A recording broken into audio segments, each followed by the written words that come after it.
So we will start. It is 3:05. Let's not. There is a lot of participants already joined. So let's start. So ಎಲ್ಲರಿಗೆ ನಮಸ್ಕಾರ. First of all, thank you everybody for joining. Can anyone confirm if you can hear my voice? It's audible very much. Yeah. Yeah. Very much audible. Yeah. So thank you.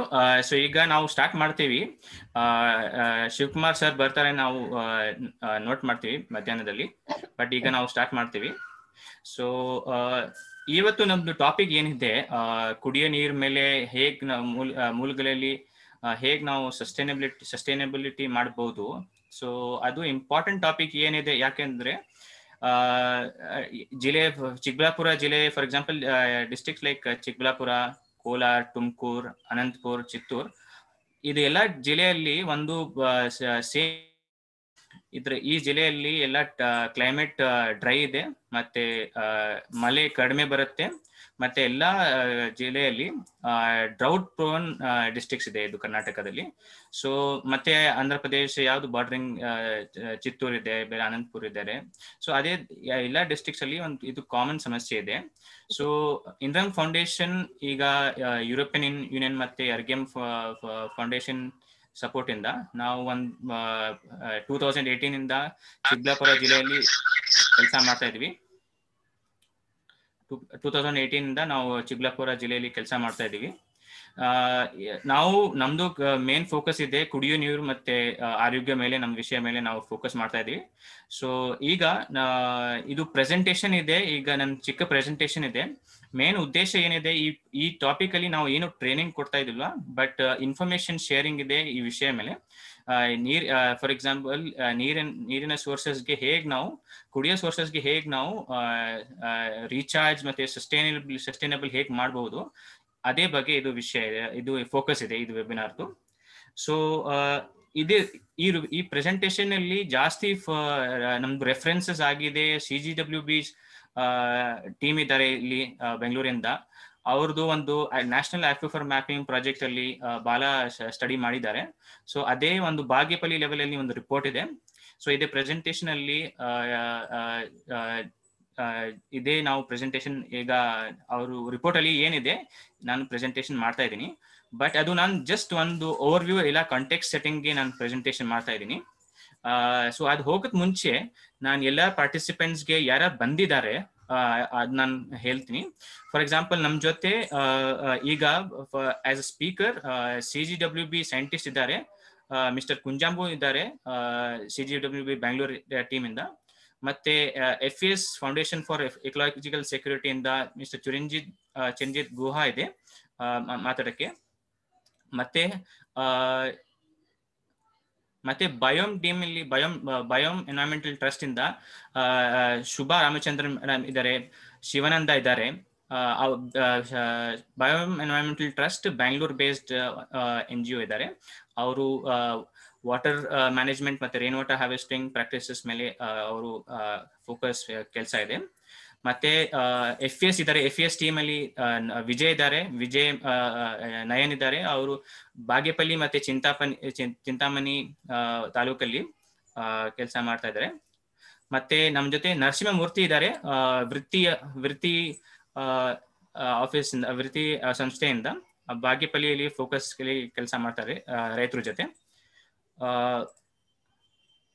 ಮತ್ತೆ ನಮ್ ಜೊತೆ FES CRP team ಇದ್ದಾರೆ, ಯಾರು community representative members ಇದ್ದಾರೆ, ಅವರು ನಮ್ ಜೊತೆ ಕಾಲ್ ಅಲ್ಲಿ ಜಾಯ್ನ್ ಆಗಿದ್ದಾರೆ.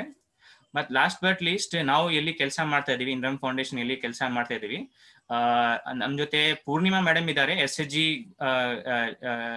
ಸಂಸ್ಥೆಯ ಲೀಡರ್ ಇದ್ದಾರೆ ಬಾಗೇಪಲ್ಲಿ ಬ್ಲಾಕ್ಗೆ. ಮತ್ತೆ ನರಸಿಂಹಮೂರ್ತಿ ಇದ್ದಾರೆ, ಅವರು ಸ್ಕೂಲ್ ತೋಲ್ಪಲ್ಲಿ GP ಒಂದು ಸ್ಕೂಲಲ್ಲಿ ಟೀಚರ್ ಇದ್ದಾರೆ. ಸೊ ಇದೇ ವೆರೈಟಿಯಲ್ಲಿ ನಮ್ದು ಈಗ ಪಾರ್ಟಿಸಿಪೆಂಟ್ಸ್ ಈ ಕಾಲಲ್ಲಿ ಇದ್ದಾರೆ ಯಾರು. ಮತ್ತೆ ಆಕ್ವಾಸಾಫಿ ಲಾಸ್ಟ್ಲಿ ಆಕ್ವಾಸಾಫಿಯಲ್ಲಿ ಜಾಯ್ನ್ ಆಗಿದ್ದಾರೆ, ಪವಿನ್ ಇದ್ದಾರೆ, ಮತ್ತೆ ಭರತ್ ಇದ್ದಾರೆ, ಆಕ್ವಿಫರ್ಸ್ಟ್ರಫಿ 6 ಪ್ಲಾಂಟ್ಸ್ ಮೇಲೆ ಕೆಲಸ ಮಾಡ್ತಾ ಇದ್ದಾರೆ. 6 ಪ್ಲಾಂಟ್ಸ್ ಅಲ್ಲಿ ಅವರು ಚಿಕ್ಕಬಳ್ಳಾಪುರ ಡಿಸ್ಟಿಕ್ ಅಲ್ಲಿ ಕೆಲಸ ಮಾಡ್ತಾರೆ. ಸೊ ಇದು ವೆರೈಟಿ ಡೈವರ್ಸಿಟಿ ಪಾರ್ಟಿಸಿಪೆಂಟ್ಸ್ ಗ್ರೂಪ್ ಅಲ್ಲಿ ಇದ್ದಾರೆ. ನಾನು ಬೇರೆ ಯಾರಿಗೆ ಮಿಸ್ ಮಾಡಿದೆ ಅಂದ್ರೆ ಜಸ್ಟ್ ದಯವಿಟ್ಟು ಹೇಳಿ.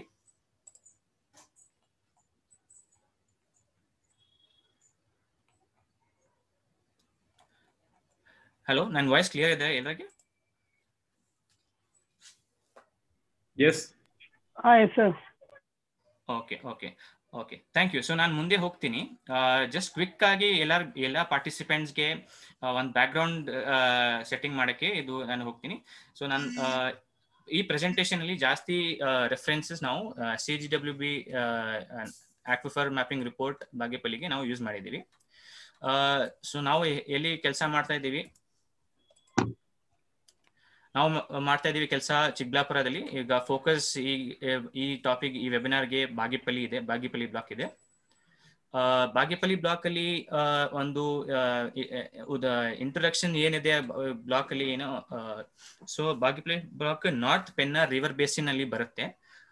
ಮತ್ತೆ ಈ ಬಾಗೇಪಲ್ಲಿ ಬ್ಲಾಕ್ ಅಲ್ಲಿ ನಾನು ಹೇಳಿದೆ ಅರೆ ಶುಷ್ಕ ಮತ್ತೆ ಇಲ್ಲ ಡ್ರೌಟ್ ಪೀಡಿತ ಜಾಸ್ತಿ ಇದೆ. ಮತ್ತೆ ಕಡಿಮೆ ಮಳೆ ಬರುತ್ತೆ, ಮತ್ತೆ ಅನಿಯಮಿತ ಮಳೆ ಬರುತ್ತೆ ಈ ಬಾಗೇಪಲ್ಲಿ ಬ್ಲಾಕ್ ಅಲ್ಲಿ. ಮತ್ತೆ ನಾವು ಜಿಯಾಲಜಿ ಪ್ರಕಾರ ನೋಡಿದ್ರೆ ಈ ಬಾಗೇಪಲ್ಲಿ ಬ್ಲಾಕ್ ಅಲ್ಲಿ ಜಾಸ್ತಿ ಗ್ರಾನೈಟ್ ಮತ್ತೆ ನೀಸ್ ಬಂಡೆ ಜಾಸ್ತಿ ಇದ್ದಾರೆ ಈ ಬ್ಲಾಕ್ ಅಲ್ಲಿ. ಸೊ ನಾನು ಡೈರೆಕ್ಟ್ ಆಗಿ ನನ್ನ ಮೇನ್ ಟಾಪಿಕ್ ಅಲ್ಲಿ ನಾನು ಹೋಗ್ತಾ ಇದ್ದೀನಿ. ಬಾಗೇಪಲ್ಲಿ ತಾಲೂಕಿನ ಅಂತರ್ಜಲ ಏನ್ ಸ್ಥಿತಿ ಇದೆ. ಸೊ ಫಸ್ಟ್ ಅಂತರ್ಜಲ ಅಂದ್ರೆ ಹೋಗೋಕೆ ಮುಂಚೆ ನಾನು ಒಂದು ಆಕ್ವಿಫರ್ ಏನಿದೆ, ಆಕ್ವಿಫರ್ ಮತ್ತೆ ಜಲಚರ ನಾವು ಏನ್ ಹೇಳ್ತಾ ಇದೀವಿ ಅದು ಏನಿದೆ ಅದ್ರ ಬಗ್ಗೆ ನಾನು ಒಂದು ಎಕ್ಸಾಂಪಲ್ ಕೊಡ್ತಾ ಇದ್ದೀನಿ. ಫಾರ್ ಎಕ್ಸಾಂಪಲ್ ಇದು ಇಮ್ಯಾಜಿನ್ ಮಾಡಿ, ಒಂದು ಬಂಡೆ, ಸ್ಪಂಜ್ ತರ ಒಂದು ಬಂಡೆ ಇದೆ. ಬಂಡೆಯಲ್ಲಿ ಆ ಸ್ಪಂಜ್ ಅಲ್ಲಿ ನೀವು ಒಂದು ಬಕೆಟ್ ಅಲ್ಲಿ ನೀರ್ ಹಾಕಿದ್ರೆ ಆ ಸ್ಪಂಜ್ ಅಲ್ಲಿ ಏನಾಗುತ್ತೆ, ನೀರನ್ನ ಫಸ್ಟ್ ಆಫ್ ಆಲ್ ನೀರ್ ಒಳಗಡೆ ಹೋಗ್ಬಹುದು, ಮತ್ತೆ ಆ ಸ್ಪಂಜ್ ಅಲ್ಲಿ ನೀರ್ ಸ್ಟೋರ್ ಆಗಬಹುದು, ಮತ್ತೆ ಆ ಸ್ಪಂಜ್ ಇಂದ ನೀರ್ ಆಚೆ ಬರಬಹುದು.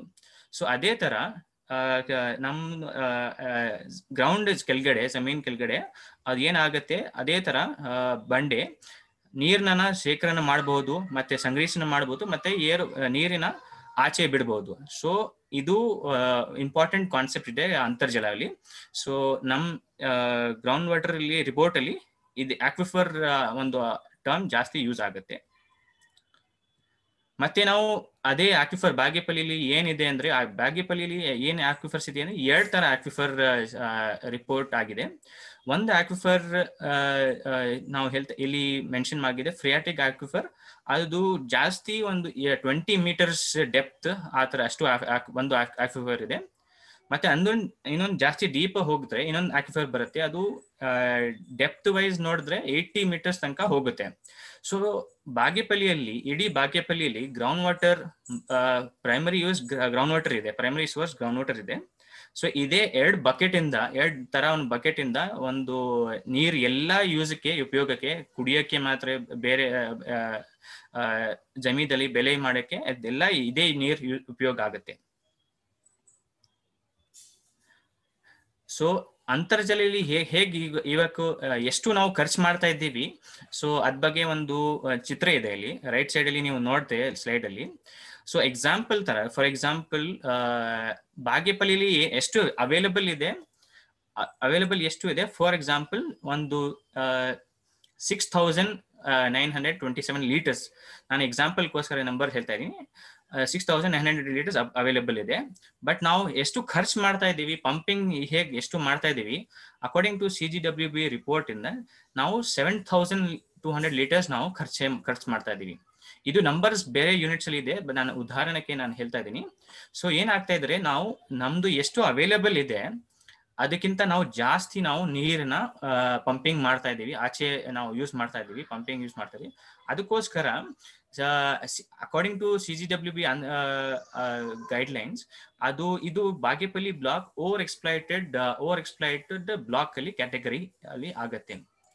ಸೊ ಇಂಪಾರ್ಟೆಂಟ್ ಪಾಯಿಂಟ್ ಏನಿದೆ, 4,345 ಬೋರ್ವೆಲ್ಸ್ ಇದೆ, ಶಾಲೋ ಬೋರ್ವೆಲ್ಸ್ ಇದೆ. ಆ ಶಾರೋ ಬೋರ್ವೆಲ್ಸ್ ಇಂದ ನಾವು ಎಷ್ಟು ಪಂಪಿಂಗ್ ನಾವು ಮಾಡ್ತಾ ಇದ್ದೀವಿ ಅದು ಜಾಸ್ತಿ ಇದೆ. ಸೊ 2013 ಇಂದ ಇದು 91% ನಾವು ಖರ್ಚು ಇತ್ತು. ಮತ್ತೆ 2015 ಇಂದ 95% ಆಗಿದೆ. ಈಗ 27 ಲೇಟೆಸ್ಟ್ ಫಿಗರ್ ಇಂದ 110% ಖರ್ಚು ಜಾಸ್ತಿ ಆಗಿದೆ ನಾವು. ಸೊ ನಮ್ಮ ಹತ್ರ ಎಷ್ಟು ಇದೆ ಗ್ರೌಂಡ್ ಅಂತರ್ಜಲ ಎಷ್ಟು ಇದೆ ಅದಕ್ಕಿಂತ ನಾವು ಜಾಸ್ತಿ ನಾವು ಖರ್ಚೆ ಮಾಡ್ತಾ ಇದೀವಿ. ಇದು ಇಂಪಾರ್ಟೆಂಟ್ ಒಂದು ಪಾಯಿಂಟ್ ಇದೆ ರಿಪೋರ್ಟ್ ಅಲ್ಲಿ.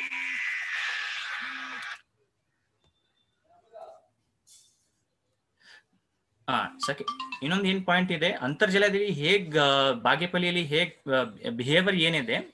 ಸೊ ಆಕ್ವಿಫರ್ 1 ಅಲ್ಲಿ ನಾವು ನೋಡಿದ್ರೆ ಜಾಸ್ತಿ ಆಕ್ಚುಲಿ ಕಡಿಮೆ ರೀಚಾರ್ಜ್ ಆಗುತ್ತೆ. ಆಕ್ವಿಫರ್ 1 ಅಲ್ಲಿ ಫಾರ್ ಎಕ್ಸಾಂಪಲ್ ಬಾವಿಗಳಿದೆ, ತೆರೆದ ಬಾವಿಲಿ ಏನಾಗಿದೆ ಅಲ್ಲಿ ನೀರ್ ಲೆವೆಲ್ ಕಡಿಮೆ ಆಗ್ತಾ ಇದ್ರು. ನೋಡಿದ್ರೆ ಪ್ರೀ ಮಾನ್ಸೂನ್ ಅಲ್ಲಿ ಮತ್ತೆ ಪೋಸ್ಟ್ ಮಾನ್ಸೂನ್ ಲೆವೆಲ್ ಅಲ್ಲಿ 1.3 ಮೀಟರ್ಸ್ ಕಡಿಮೆ ಪ್ರತಿ ವರ್ಷಕ್ಕೆ ಅದು ನೀರಿನ ಲೆವೆಲ್ ಕಡಿಮೆ ಆಗ್ತಾ ಇದೆ. ಮತ್ತೆ ಆಕ್ವಿಫರ್ 2 ಅದು ಬೇರೆ ಬೋರ್ವೆಲ್ ತರ ಆಕ್ವಿಫರ್ ಏನು ಅಂತರ್ಜಲ ರೀಚಾರ್ಜ್ ಆಗ್ತದೆ ನೋಡಿ. ಆ ಆಕ್ವಿಫರ್ಗೆ ಈಗ ಟ್ರೆಂಡ್ ಏನಿದೆ 0.82 ಮೀಟರ್ಸ್ ಅದು ಹೆಚ್ಚಾಗಿ ನೀರ್ ಟ್ರೆಂಡ್ ಅದು ನೋಟಿಸ್ ಆಗಿದೆ. ಆ ಹೆಚ್ಚಾಗಿ ನೀರ್ ನೋಟಿಸ್ ಆಗಿದೆ ಅಂದ್ರೆ ನನ್ಗೆ ಪ್ರಶ್ನೆ ಏನಿದೆ CGWB ಸೈಂಟಿಸ್ಟ್ಗೆ. ಸೊ ಇದೇ ರೀತಿಯಲ್ಲಿ ಆಕ್ವಿಫರ್ 2 ಅಲ್ಲಿ ನೀರಿನ ಲೆವೆಲ್ ಜಾಸ್ತಿ ಆಗ್ತಾ ಇದ್ರೆ ಅಥವಾ ನಾವು ಈ ತರ ಬೋರ್ವೆಲ್ಗಳು ನಾವು ರೀಚಾರ್ಜ್ ಮಾಡಬಹುದು, ಅದು ನಾವು ಪ್ರಶ್ನೆ ನನ್ನ CGWB ಸೈಂಟಿಸ್ಟ್ಗೆ ಇದೆ. ನಾವು ಆಮೇಲೆ ಬರ್ತೀವಿ ಈ ಪಾಯಿಂಟ್ ಅಲ್ಲಿ.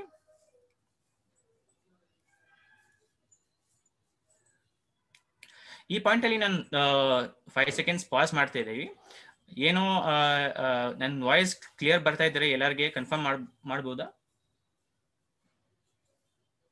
Is my voice clear to everyone? Yeah, it is very clear. Very Okay. clear. Shall I continue? Yeah. Okay. Yeah. Thank you. So ಈಗ ನೆಕ್ಸ್ಟ್ ಟಾಪಿಕ್ ಏನಿದೆ, ಬಾಗೇಪಲ್ಲಿಯಲ್ಲಿ ಇದು ಅಂತರ್ಜಲ ಗುಣಮಟ್ಟ ಹೇಗಿದೆ ಅದ್ ಬಗ್ಗೆ ನಾವು ನೋಡೋಣ. ಸೊ ಇದು ನ್ಯಾಕ್ವಿಮ್ ರಿಪೋರ್ಟ್ ಅಲ್ಲಿ ಅವರು ಕೆಲವೇ 39 ವಾಟರ್ ಸ್ಯಾಂಪಲ್ಸ್ ನ ಅವರು ಟೆಸ್ಟಿಂಗ್ ಮಾಡಿದ್ದಾರೆ. ಜಾಸ್ತಿ ಇಲ್ಲಿ ನೀವು ರೈಟ್ ಸೈಡ್ ಅಲ್ಲಿ ನೋಡಿದ್ರೆ ಬೋರ್ವೆಲ್ ಅಲ್ಲಿ ಫ್ಲೋರೈಡ್ ಅಂಶವನ್ನು ಮತ್ತೆ ಮ್ಯಾಗ್ನೀಷಿಯಂ ಅಂಶ ಜಾಸ್ತಿ ಬಂದಿದೆ. ನಾವು BI ಸ್ಟ್ಯಾಂಡರ್ಡ್ಸ್ ಅಲ್ಲಿ ಕಂಪೇರ್ ಮಾಡಿದ್ರೆ, ಡ್ರಿಂಕಿಂಗ್ ವಾಟರ್ ಸ್ಟ್ಯಾಂಡರ್ಡ್ಸ್ ಅಲ್ಲಿ ಕಂಪೇರ್ ಮಾಡಿದ್ರೆ ಫ್ಲೋರೈಡ್ ಮತ್ತೆ ಮ್ಯಾಗ್ನೀಷಿಯಂ ಜಾಸ್ತಿ ಪರ್ಮಿಸಿಬಲ್ ಲಿಮಿಟ್ ಇಂದ ಹೆಚ್ಚಾಗಿ ಬಂದಿದೆ. ಮತ್ತೆ ಡಗ್ವೆಲ್ ಅಲ್ಲಿ ಫಾರ್ ಎಕ್ಸಾಂಪಲ್ ಆಕ್ವಿಫರ್ 1 ಇದೆ ನೋಡಿ, ಅದರಲ್ಲಿ ಜಾಸ್ತಿ ಮೆಗ್ನೀಷಿಯಂ ಇದೆ, ಮೆಗ್ನೀಷಿಯಂ ಜಾಸ್ತಿ ಬಂದಿದೆ. ಮತ್ತೆ ಇದು ಕುಡಿಯ ಮಾತ್ರೆಗೆ ಮತ್ತೆ ಬೆಳೆ ಮಾಡಕ್ಕೆ ಅಗ್ರಿಕಲ್ಚರಲ್ಲಿ ಇದು ನೀರಿಗೆ ಬೇರೆ ಬೇರೆ ಟೆಸ್ಟಿಂಗ್ ಮಾಡಿದ್ದಾರೆ ಅವರು. ಕ್ಲೋರೈಡ್ ಇದೆ, ಸೋಡಿಯಂ ಟೆಸ್ಟಿಂಗ್ ಮಾಡಿದ್ದಾರೆ. ಸೊ ಓವರ್ ಆಲ್ ನಾವು ನೋಡಿದ್ರೆ ಬಾಗೇಪಲ್ಲಿ ನೀರಿನಲ್ಲಿ ಬೆಳೆಗಾಗಿ ಅದು ನೀರನ್ನು ಮಾಡಕ್ಕೆ ಅದು ವಿತಿನ್ ಪರ್ಮಿಸಬಲ್ ಲಿಮಿಟ್ ಇದೆ. ಸೊ ಕುಡಿಯಕ್ಕೆ ಮಾತ್ರ ಫ್ಲೋರೈಡ್ ಒಂದು ಜಾಸ್ತಿ ಬಂದಿದೆ, ಫ್ಲೋರೈಡ್ ಮತ್ತೆ ಮೆಗ್ನೀಷಿಯಂ. ಸೊ ಈಗ ನಾವೆಲ್ಲರೂ ಎಷ್ಟು ಪಾರ್ಟಿಸಿಪೆಂಟ್ಸ್ ಇದ್ದೀವಿ, ಚಿಕ್ಕಬಳ್ಳಾಪುರದಲ್ಲಿ ಕೆಲಸ ಮಾಡ್ತಾ ಇದ್ದೀವಿ, ಮತ್ತೆ ಎಲ್ಲರಿಗೆ ಆಲ್ರೆಡಿ ಈ ಟಾಪಿಕ್ ಬಗ್ಗೆ ಗೊತ್ತು. ಫ್ಲೋರೈಡ್ ಅಂಶ ಚಿಕ್ಕಬಳ್ಳಾಪುರ ಮತ್ತೆ ಬಾಗೇಪಲ್ಲಿ ಮತ್ತೆ ಕೋಲಾರ, ತುಮಕೂರು ಈ ಎಲ್ಲ ಜಿಲ್ಲೆಯಲ್ಲಿ ಫ್ಲೋರೈಡ್ ಸಮಸ್ಯೆ ಒಂದು ಬಂಡೆಯಲ್ಲಿ ಒಂದು ಜಿಯೋಜೆನಿಕ್ ಕಂಟಾಮಿನೇಷನ್ ತರ ಒಂದು ಇಂಪಾರ್ಟೆಂಟ್ ಪ್ರಾಬ್ಲಮ್ ಅಲ್ಲಿ ಎಲ್ಲರಿಗೆ ಆಲ್ರೆಡಿ ಗೊತ್ತು. ಬಟ್ ನ್ಯಾಕ್ವಿಮ್ ರಿಪೋರ್ಟ್ ತಿರ್ಗಾ ಕನ್ಫರ್ಮ್ ಮಾಡ್ತಾ ಇದ್ರೆ ನೀರಿನಲ್ಲಿ ಆಕ್ವಿಫರ್ 2 ಅಲ್ಲಿ ನಾವು ಜಾಸ್ತಿ ಬೋರ್ವೆಲ್ ಅಲ್ಲಿ ಅರೌಂಡ್ 83% ಸ್ಯಾಂಪಲ್ಸ್ ದಲ್ಲಿ 1.5 ppm ಇಂದ ಜಾಸ್ತಿ ಫ್ಲೋರೈಡ್ ಕಾನ್ಸಂಟ್ರೇಷನ್ ಬಂದಿದೆ.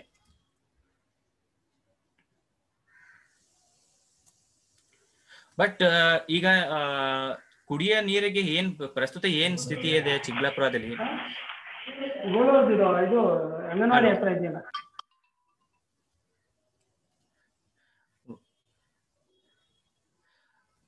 ಚಿಕ್ಕಬಳ್ಳಾಪುರದಲ್ಲಿ ಏನ್ ಸ್ಥಿತಿ ಇದೆ, ಅಕಾರ್ಡಿಂಗ್ ಟು ಗವರ್ಮೆಂಟ್ ಡೇಟಾ ಪ್ರಕಾರ ನಾವು ಲಾಸ್ಟ್ ನಮ್ಗೆ ಆಕ್ಸೆಸಬಲ್ ಇದ್ದಾಗ 2017 ಡೇಟಾ ಇಂದ ಚಿಕ್ಕಬಳ್ಳಾಪುರ ಜಿಲ್ಲೆಯಲ್ಲಿ 347 ಹೈಲಿ ಫ್ಲೋರೈಡ್ ಎಫೆಕ್ಟೆಡ್ ಹ್ಯಾಬಿಟೇಷನ್ಸ್ ಇತ್ತು. ಅದರಲ್ಲಿ ಸಾಕಷ್ಟು ಹೈಯೆಸ್ಟ್ ಬಾಗೇಪಲ್ಲಿ ತಾಲೂಕಲ್ಲಿ ಇದೆ 177 ಹ್ಯಾಬಿಟೇಷನ್ಸ್. ಅದರಲ್ಲಿ ಚಿಕ್ಕಬಳ್ಳಾಪುರಲ್ಲಿ ಅದು ವಾಟರ್ ಕಂಟ್ಯಾಮಿನೇಷನ್ಗೆ ಫ್ಲೋರೈಡ್ಗೆ ರೆಸ್ಪಾನ್ಸ್ ಏನಿದ್ರೆ ಜಾಸ್ತಿ community based water treatment plants ಇದ್ದಾರೆ, ಪ್ಯೂರಿಫಿಕೇಶನ್ ಪ್ಲಾಂಟ್ಸ್ ಇದ್ದಾರೆ. ಇಲ್ಲಿ ನೀವು ಪಿಕ್ಚರ್ ಅಲ್ಲಿ ಒಂದು ಉದಾಹರಣೆಗೆ ನೀವು ನೋಡಬಹುದು. ಸೊ ಚಿಕ್ಕಬಳ್ಳಾಪುರದಲ್ಲಿ ಈಗ ಕ್ಲೋಸ್ ದೆನ್ ಒಂದು 400 ಆರು ಪ್ಲಾಂಟ್ಸ್ ಇದ್ದಾರೆ. ಇದು ನಂಬರ್ ಚೇಂಜ್ ಆಗಬಹುದು. ಸೊ ನಾವು ಮ್ಯಾಪಿಂಗ್ ಮಾಡಿದ್ವಿ ಬಾಗೇಪಲ್ಲಿ 2018 ಅಲ್ಲಿ. ಆವಾಗ 140 ಆರು ಪ್ಲಾಂಟ್ಸ್ ಇತ್ತು. ಈ ಕಾಲಲ್ಲಿ ನಮ್ ಜೊತೆ ಆಕಿಫ್ ಅಸ್ರಾಫಿ ಟೀಮ್ ಇದ್ದಾರೆ. ಅವರು ಈ ನಂಬರ್ಸ್ ಮೇಲೆ ಏನೋ ಕರೆಕ್ಟ್ ಆಗಿ ಅವರು ಹೇಳ್ಬಹುದು. ಬಟ್ ಮೇನ್ ಪಾಯಿಂಟ್ ಏನಿದೆ, ಚಿಕ್ಕಬಳ್ಳಾಪುರ ಜಿಲ್ಲೆಯಲ್ಲಿ ಫ್ಲೋರೈಡ್ ಕಂಟ್ಯಾಮಿನೇಷನ್ ಹೆಚ್ಚಾಗಿದೆ. ಅದಕ್ಕೆ ರೆಸ್ಪಾನ್ಸ್ ಕಮ್ಯುನಿಟಿ ಗವರ್ಮೆಂಟ್ ಏನ್ ಮಾಡಿದ್ದಾರೆ, ಪ್ರತಿಯೊಂದು GP-ಯಲ್ಲಿ ಹಳ್ಳಿಯಲ್ಲಿ ಎಲ್ಲಿ ಜಾಸ್ತಿ ಕಂಟ್ಯಾಮಿನೇಷನ್ ಇದೆ ಅಲ್ಲಿ ಒಂದು 6 ಪ್ಲಾಂಟ್ ಹಾಕಿದ್ದಾರೆ. ಬಟ್ ಆ 6 ಪ್ಲಾಂಟ್ ಅಲ್ಲಿ ಮತ್ತೆ ನಾವು ಏನ್ ಸಮಸ್ಯೆ ನೋಡಿದ್ದೀವಿ, ಚಾಲೆಂಜಸ್ ಏನಿದೆ, ನಮ್ ಟೀಮ್ ಈಗ 2 ವರ್ಷದಿಂದ ಅಲ್ಲಿ ಚಿಕ್ಕಬಳ್ಳಾಪುರ ಜಿಲ್ಲೆಯಲ್ಲಿ ಕೆಲಸ ಮಾಡ್ತಾ ಇದ್ರೆ. ಸೊ ಫಸ್ಟ್ ಪ್ರಾಬ್ಲಮ್ ಏನಿದೆ, ಪ್ರತಿ ಬೇಸಿಗೆ ಕಾಲದಲ್ಲಿ ನೀರಿನ ಕ್ವಾಂಟಿಟಿ ಈಲ್ಡ್ ಇದೆ ನೋಡಿ ಬೋರ್ವೆಲ್ ಇಂದ, ಅದು ಎಲ್ಲ ಲೋ ಆಗಿದೆ, ಕಡಿಮೆ ಆಗಿದೆ, ನಿಂತೋಗಿದೆ ಬೋರ್ವೆಲ್ಸ್. ಸೊ ನಿಂತೋಗಿದೆ ಬೋರ್ವೆಲ್ಸ್ ಏನಾಗುತ್ತೆ, ಜನರು ತಿರ್ಗಾ ಗ್ರೌಂಡ್ ವಾಟರ್ ಯೂಸ್ ಮಾಡ್ತಾರೆ. ತಿರ್ಗಾ ಗ್ರೌಂಡ್ ವಾಟರ್ ಯೂಸ್ ಮಾಡ್ತಾರೆ, ಅದು ತಿರ್ಗಾ ಅವ್ರಿಗೆ ಫ್ಲೋರಾಸಿಸ್ ಎಫೆಕ್ಟ್ಸ್ ಬರಕ್ಕೆ ಅವ್ರಿಗೆ ರಿಸ್ಕ್ ಜಾಸ್ತಿ ಆಗ್ತಾ ಇದೆ. ಸೊ ಬಾಗೇಪಲ್ಲಿ ಬ್ಲಾಕ್ ಅಲ್ಲಿ ಇದು ಪ್ರಾಬ್ಲಮ್ ನಾವು ಜಾಸ್ತಿ ನೋಡಿದೀವಿ. ನಮ್ಮ ಟೀಮ್ ಅಲ್ಲಿ ಗ್ರೌಂಡ್ ವಿಸಿಟ್ಸ್ ನಾವು ಬಾಗೇಪಲ್ಲಿ ಬ್ಲಾಕ್ ಅಲ್ಲಿ ಜಾಸ್ತಿ ನೋಡಿದೀವಿ. ಸೊ ಇದರಲ್ಲಿ ಏನಾಗುತ್ತೆ ನೋಡಿ, ಫಾರ್ ಎಕ್ಸಾಂಪಲ್ ನಿಮ್ಮೆಲ್ಲರಿಗೆ ಒಂದು ಮಾಹಿತಿ ಏನಿದೆ, ಚಿಕ್ಕಬಳ್ಳಾಪುರ ಡಿಸ್ಟ್ರಿಕ್ಟ್ ಅಡ್ಮಿನಿಸ್ಟ್ರೇಷನ್ ಅಲ್ಲಿ ಅವರು ಡಿಸಿಷನ್ ತಗಿದ್ರು, ಎಲ್ಲಾ ಅಂಗನವಾಡಿಗೆ 6 ಪ್ಲಾಂಟ್ಸ್ ಇಂದ 6 ಸೇಫ್ ವಾಟರ್ ಕ್ಯಾನ್ಸ್ ಪ್ರತಿಯೊಂದು ಅಂಗನವಾಡಿಗೆ ಹೋಗ್ಬೇಕು. ಅದು ಪಂಚಾಯತಿ ಡಿಪಾರ್ಟ್ಮೆಂಟ್ ಸಪೋರ್ಟ್ ಇಂದ ಹೋಗ್ಬೇಕು. ಸೊ ಬಟ್ ಈಗ ಫಾರ್ ಎಕ್ಸಾಂಪಲ್ ಈ ತರ ಸಮ್ಮರ್ ಸೀಸನ್ ಅಲ್ಲಿ ಬೋರ್ವೆಲ್ಸ್ ಎಲ್ಲ ನಿಂತೋಗುತ್ತೆ. ಸೊ ಏನಾಗುತ್ತೆ, ಡೈರೆಕ್ಟ್ ಆಗಿ ಅಂಗನವಾಡಿಯಲ್ಲಿ ಚಿಕ್ಕ ಮಕ್ಕಳು ಇದೆ, ಮತ್ತೆ ಪ್ರೆಗ್ನೆಂಟ್ ವುಮೆನ್ ಇದ್ದಾರೆ, ಅವ್ರಿಗೆಲ್ಲ ಡೈರೆಕ್ಟ್ ಆಗಿ ಎಫೆಕ್ಟ್ ಆಗುತ್ತೆ. Because safe water access summer ಅಲ್ಲಿ ಕಡಿಮೆ ಆಗುತ್ತೆ. ಸೊ ಇದು ಒಂದು ಬಹಳ ಇಂಪಾರ್ಟೆಂಟ್ ಚಾಲೆಂಜ್ ಇದ್ದಾರೆ drinking water issue, supply issue ಅಲ್ಲಿ ಚಿಕ್ಕಬಳ್ಳಾಪುರ ಜಿಲ್ಲೆಯಲ್ಲಿ. ಸೊ ಇದು ಒಂದು ನೋಟ್ ಮಾಡ್ಬೇಕು ನಾವು. ಬಟ್ ನಾವು ಮಾಡ್ತಾ ಇದ್ದೀವಿ ಅದ್ ಬಗ್ಗೆ ಜಸ್ಟ್ ನಾನು ಕ್ವಿಕ್ಲಿ ಇಲ್ಲಿ ಮೆನ್ಷನ್ ಮಾಡ್ತೀನಿ. ನಾವು village water and sanitation committee ಇದೆ, ನೀರು ಸರಬರಾಜು ಮತ್ತೆ ನೈರ್ಮಲ್ಯ ಸಮಿತಿ ಮೆಂಬರ್ಸ್ಗೆ. ಫಾರ್ ಎಕ್ಸಾಂಪಲ್ ಜಲಗರ ಮತ್ತೆ ಇಲ್ಲಿ ನಾವು FES CRP ಟೀಮ್ ಇದ್ದಾರೆ ಇಲ್ಲಿ. ಸೊ ನಾವು ಎಲ್ಲರಿಗೆ ನಾವು ಟ್ರೈನಿಂಗ್ ಕೊಟ್ಟಿದ್ದೀವಿ ವಾಟರ್ ಕ್ವಾಲಿಟಿ ಟೆಸ್ಟಿಂಗ್ ಮೇಲೆ, ಮತ್ತೆ ಹೇಗ್ ಟೆಸ್ಟಿಂಗ್ ಹೇಗೆ ಮಾಡಬೇಕು, ಮತ್ತೆ ಹೇಗ್ ಸೇಫ್ ಸೋರ್ಸಸ್ ಐಡೆಂಟಿಫೈ ಮಾಡಬೇಕು, ಅದ್ರ ಬಗ್ಗೆ ನಾವು ಟ್ರೈನಿಂಗ್ ಕೊಟ್ಟಿದ್ದೀವಿ. 2 ಬ್ಲಾಕ್ಸ್ ಬಾಗೇಪಲ್ಲಿ ಮತ್ತೆ ಗುಡಿಬಂಡೆ ಬ್ಲಾಕ್ ಅಲ್ಲಿ ನಾವು ವಾಟರ್ ಮ್ಯಾನ್ಗೆ ಟ್ರೈನಿಂಗ್ ಕೊಟ್ಟಿದ್ದೀವಿ. ಮತ್ತೆ ಇಲ್ಲಿ FES ಟೀಮ್ ಇದ್ದಾರೆ, ಅವ್ರ ಜೊತೆ 45 ಸಮುದಾಯ ಪ್ರತಿನಿಧಿಗಳು ಇದೆ, ಅವ್ರಿಗೆ ಎಲ್ಲರಿಗೆ ನಾವು ಟ್ರೈನಿಂಗ್ ಕೊಟ್ಟಿದ್ದೀವಿ. ನೀರಿಗೆ ಹೇಗೆ ಟೆಸ್ಟಿಂಗ್ ಮಾಡಬೇಕು ಮತ್ತೆ ಸೇಫ್ ಸೋರ್ಸಸ್ ಹೇಗೆ ಐಡೆಂಟಿಫೈ ಮಾಡಬೇಕು. ಸೊ ಇದು ಈಗ ಕೊರೋನಾ ಟೈಮ್ ಅಲ್ಲಿ ಪ್ಯಾಂಡಮಿಕ್ ಸಿಚುವೇಶನ್ ಅಲ್ಲಿ ನಾವು ವರ್ಚುವಲ್ ಟ್ರೈನಿಂಗ್ ಜಾಸ್ತಿ ಮಾಡಿದ್ದೀವಿ. ಸೊ ವರ್ಚುವಲ್ ಟ್ರೈನಿಂಗ್ ಅಲ್ಲಿ ನಾವು ಯಾವ್ಯಾವ ವಿಷಯ ಮೇಲೆ ನಾವು ಟ್ರೈನಿಂಗ್ ಕೊಟ್ಟಿದ್ದೀವಿ ಅದು ಇಲ್ಲಿ ಇದೆ. ಮತ್ತೆ ಟ್ರೈನಿಂಗ್ ಆದ್ಮೇಲೆ ನಮ್ಮ FES CRP ಟೀಮ್ ಅವರು ಟೆಸ್ಟಿಂಗ್ ಮಾಡಿದ್ದಾರೆ, ಕುಡಿಯೋ ನೀರು ಸೋರ್ಸಸ್ ಟೆಸ್ಟಿಂಗ್ ಮಾಡಿದ್ದಾರೆ. ಮತ್ತೆ ಅದೆಲ್ಲ ಡೇಟಾ ರಿಪೋರ್ಟ್ ಆಗಿದ್ದಾರೆ, ಅದು ಡೇಟಾ ರಿಪೋರ್ಟೆಡ್ ಡೇಟಾ ಎಲ್ಲ ಯೂಸ್ ಆಗಿದ್ದಾರೆ. ಸೊ ಇದು ಬಹಳ ಒಂದು ಇಂಪಾರ್ಟೆಂಟ್ ಡೆವಲಪ್ಮೆಂಟ್ ಇದೆ. ಈ ಟ್ರೈನಿಂಗ್ ಆದ್ಮೇಲೆ ಸಸ್ಟೈನೇಬಲ್ ಸೇಫ್ ಸೋರ್ಸಸ್ಗೆ ಐಡೆಂಟಿಫಿಕೇಶನ್ಗೆ ನಾವೆಲ್ಲ ಮ್ಯಾಪಿಂಗ್ ಮಾಡಿದ್ದೀವಿ. ಸೊ ಸುಮಾರು 100 ಇಂದ ಜಾಸ್ತಿ ಕುಡಿಯೋ ನೀರು ಸೋರ್ಸಸ್ಗೆ ನಾವು FES ಟೀಮ್ ಅಲ್ಲಿ ಪರೀಕ್ಷೆ ಮಾಡಿದ್ದಾರೆ ಫ್ಲೋರೈಡ್ಗೆ. ಸೊ ಈಗ ಸಸ್ಟೈನಬಲ್ ಸೇಫ್ ಸೋರ್ಸಸ್ ಐಡೆಂಟಿಫೈ ಮಾಡಿದ್ಮೇಲೆ ಅದಕ್ಕೆ ಸಸ್ಟೈನೇಬಲ್ ಮಾಡಬೇಕು ನಾವು. ಸಸ್ಟೈನೇಬಲ್ ಹೇಗೆ ಮಾಡಬೇಕು ಅದಕ್ಕೆ ನಾವು ಈಗ ನಮ್ಮ ಹತ್ರ ಎಕ್ಸ್ಪರ್ಟ್ಸ್ ಇದ್ದಾರೆ, CGWB ಇಂದ ಸೈಂಟಿಸ್ಟ್ ಇದ್ದಾರೆ. ಸೊ ಒಂದು ನಾವು CGWB ಒಂದು ಆಕ್ವಿಫರ್ ಮ್ಯಾಪ್ಸ್ ಇದೆ ಬಾಗೇಪಲ್ಲಿ ಬ್ಲಾಕ್ ಲೆವೆಲ್ ಅಲ್ಲಿ. ಸೊ ಆ ಮ್ಯಾಪ್ಸ್ ನಾವು ಹೇಗೆ ನಾವು ಉಪಯೋಗ ಮಾಡಬಹುದು, ಅದು ಒಂದು ಡೈರೆಕ್ಷನ್ ಇದೆ, ಇಂಪಾರ್ಟೆಂಟ್ ಡೈರೆಕ್ಷನ್ಸ್ ಇದೆ. ಅದು ಒಂದು ಇಂಪಾರ್ಟೆಂಟ್ ಡೈರೆಕ್ಷನ್ ಇದೆ. ಸೆಕೆಂಡ್, ಇಲ್ಲಿ ಫೌಂಡೇಶನ್ ಫಾರ್ ಎಕಾಲಜಿಕಲ್ ಸೆಕ್ಯೂರಿಟಿ ಇಂದ ಒಂದು ಆಪ್ ಇದೆ, ಕ್ಲಾಟ್ ಆಪ್ ಇದೆ. ಆ ಕ್ಲಾಟ್ ಆಪ್ ಸ್ಪೆಸಿಫಿಕ್ಲಿ ಹೇಗ್ ರೀಚಾರ್ಜ್, ಯಾವ ಲೊಕೇಶನ್ ಅಲ್ಲಿ ಯಾವ ತರ ರೀಚಾರ್ಜ್ ಸ್ಟ್ರಾಟಜಿ ಮಾಡಬಹುದು, ಅದು ಆ ಕ್ಲಾಟ್ ಆಪ್ ಅಲ್ಲಿ ನಾವು ಯೂಸ್ ಮಾಡಿಬಿಟ್ಟು ಇದೇ ಒಂದು ನಾವು ಮ್ಯಾಪ್ ಮಾಡಿದ್ದೀವಿ ಮುಂಚೆ. ಬಾಗೇಪಲ್ಲಿಯಲ್ಲಿ ನಾವು RO ಪ್ಲಾಂಟ್ಸ್ ಮ್ಯಾಪಿಂಗ್ ಮಾಡಿದ್ದೀವಿ. ಸೊ ಅದರಲ್ಲಿ ಮ್ಯಾಪ್ ಮಾಡಿಬಿಟ್ಟು ಹೇಗೆ ನಾವು RO ಪ್ಲಾಂಟ್ಸ್ಗೆ, ಬಿಕಾಸ್ RO ಪ್ಲಾಂಟ್ಸ್ ನಾನು ಪ್ರೀವಿಯಸ್ ಸ್ಲೈಡ್ ಅಲ್ಲಿ ನಾನು ಹೇಳಿದೆ, ಚಿಕ್ಕಬಳ್ಳಾಪುರದಲ್ಲಿ ಡ್ರಿಂಕಿಂಗ್ ವಾಟರ್ ಹೋದ್ರೆ ಅದೇ ಮೇನ್ ಇಂಪಾರ್ಟೆಂಟ್ ಸೋರ್ಸ್ ಇದೆ. ಸೊ ಅದಕ್ಕೆ ನಾವು ಹೇಗೆ ನಾವು ಒಂದು ಸಸ್ಟೈನೇಬಲ್ ಪ್ಲಾನ್ ಮಾಡಬಹುದು, ಅದೇ FES ಆಪ್ ಇಂದ ಯೂಸ್ ಮಾಡಿಬಿಟ್ಟು ಕ್ಲಾಟ್ ಆಪ್ ಯೂಸ್ ಮಾಡ್ಬಿಟ್ಟು ಹೇಗೆ ನಾವು ಮಾಡ್ಬೋದು, ಇದೇ ಬಗ್ಗೆ ನಮ್ಗೆ ಹೆಚ್ಚಾಗಿ ಮಾಹಿತಿ ಕೊಡಕ್ಕೆ ನಮ್ಮ ಜೊತೆ ಚಿರಂಜಿತ್ ಇದೆ. ಅವರು ನಮ್ಗೆ ಮುಂದೆ ನಮ್ಗೆ ಹೇಳ್ತಾರೆ ಹೇಗೆ ನಾವು ಉಪಯೋಗ ಮಾಡ್ಬೋದು. ಸೊ ಇದೇ ರೆಕಮೆಂಡೇಶನ್ಸ್. ನೆಕ್ಸ್ಟ್ ರೆಕಮೆಂಡೇಶನ್ ಅಂತರ್ಜಲ ನಿರ್ವಹಣೆಗೆ ಮೋಸ್ಟ್ಲಿ ಡಿಮ್ಯಾಂಡ್ ಸೈಡ್ ಮ್ಯಾನೇಜ್ಮೆಂಟ್ ಮಾಡಕ್ಕೆ ಹೇಗೆ ನಾವು ಬೆಲೆ ಕ್ರಾಪ್ ಸೆಲೆಕ್ಷನ್ಸ್ ನಾವು ಹೇಗೆ ಮಾಡಬೇಕು, ಮತ್ತೆ ಡ್ರಿಪ್ಸ್ ಮತ್ತೆ ಸ್ಪ್ರಿಂಕರ್ಸ್ ಅಡ್ವಾನ್ಸ್ ಇರಿಗೇಷನ್ ಪ್ರಾಕ್ಟೀಸಸ್ ಮೆಥಡ್ ಹೇಗೆ ನಾವು ತಗೋಬಹುದು, ಮತ್ತೆ ಎಲ್ಲ ರೈತರಿಗೆ ಹೇಳ್ಬೇಕು. ಡಿಮ್ಯಾಂಡ್ ಸೈಡ್ ಅಲ್ಲಿ ಜಾಸ್ತಿ ಒಂದು ಫೋಕಸ್ ಇದೆ, ಡಿಮ್ಯಾಂಡ್ ಸೈಡ್ ಮ್ಯಾನೇಜ್ಮೆಂಟ್ಗೆ ಜಾಸ್ತಿ ಫೋಕಸ್ ಇದೆ. ಮತ್ತೊಂದು ಆರ್ಟಿಫಿಷಿಯಲ್ ರೀಚಾರ್ಜ್ಗೆ ಹೇಗೆ ಇಲ್ಲಿ ಚಿಕ್ಕಬಳ್ಳಾಪುರದಲ್ಲಿ ಮಾಡಬಹುದು, ಅದರಲ್ಲಿ CGWB ಟೀಮ್ ಮೆಂಬರ್ಸ್ ಆ ರಿಪೋರ್ಟ್ ಅಲ್ಲಿ ಮೆನ್ಷನ್ ಮಾಡಿದ್ದಾರೆ. ಸೊ ನಾನು ಈಗ ನನ್ನ ಪ್ರೆಸೆಂಟೇಶನ್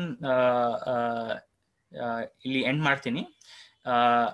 ನಾನು ಹೋಪ್ ಮಾಡ್ತೀನಿ ಎಲ್ಲರಿಗೆ ಒಂದು ಕಂಟೆಕ್ಸ್ಟ್ ಸಿಗಿತು.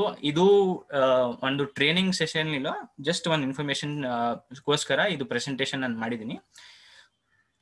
ಸೊ ಈಗ ಕುಂಜಾಂಬುಜಿ,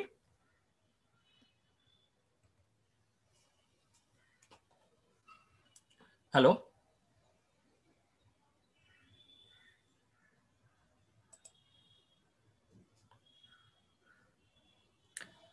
Hello, Kunjambuji from CGWB. Hello. Hi, sir. So, sir, we have, I've just explained briefly. Yes, sir. I will follow you. No problem. Yes, sir. Yeah. I didn't understand Kannada, but I don't feel it. Yeah. So anybody, you can actually comment on this,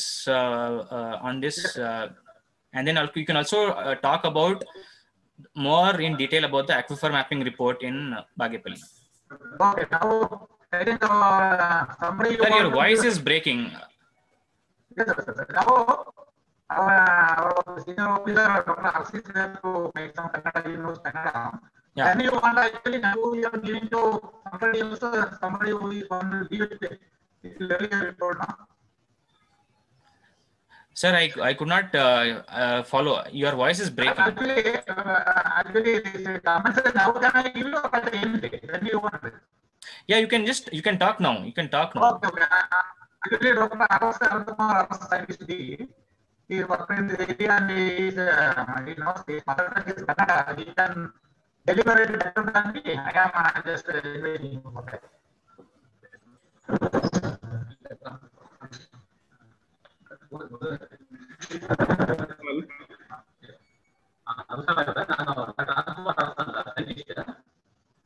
Kunjabuji, your voice is, can you switch off the video? Now it's clear, right? I'm speaking. It is clear. ಬೇರೆ ಯಾರು confirm ಮಾಡ್ಬೋದಾ? ನನಗೆ voice ನನಗೆ clear ಇಲ್ಲ ಇಲ್ಲಿ. No, I'm here also voice is not clear. Full disturbance is breaking. Kiran, your voice is completely clearly audible. Yes. Now,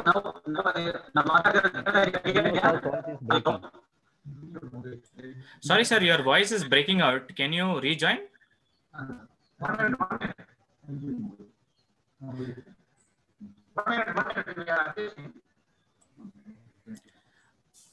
Mr. Muthukanan, can you hear me?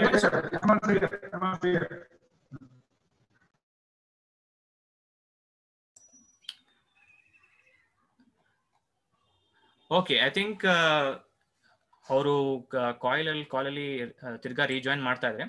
So ಈಗ just presentation ಅಲ್ಲಿ ಬೇರೆ ಏನ್ thoughts ಇದೆ ಯಾರ ಮೆಂಬರ್ಸ್ಗೆ, ಯಾರು just ನೋಡಿದ್ದಾರೆ, just ನಿಮ್ದು first thoughts ಏನಿದ್ದಾರೆ ಇದು ವಿಷಯ ಮೇಲೆ, ಸೆಮಿ ಆರಿಡ್ ಡಿಸ್ಟ್ರಿಕ್ಟ್ಸ್ ಅಲ್ಲಿ ಇದು ಕುಡಿಯೋ ನೀರ್ ಬಗ್ಗೆ ರೀಚಾರ್ಜ್ ಮಾಡಕ್ಕೆ ಹೇಗದು ನಿಮ್ದು ಏನ್ ಥಾಟ್ಸ್ ಇದೆ?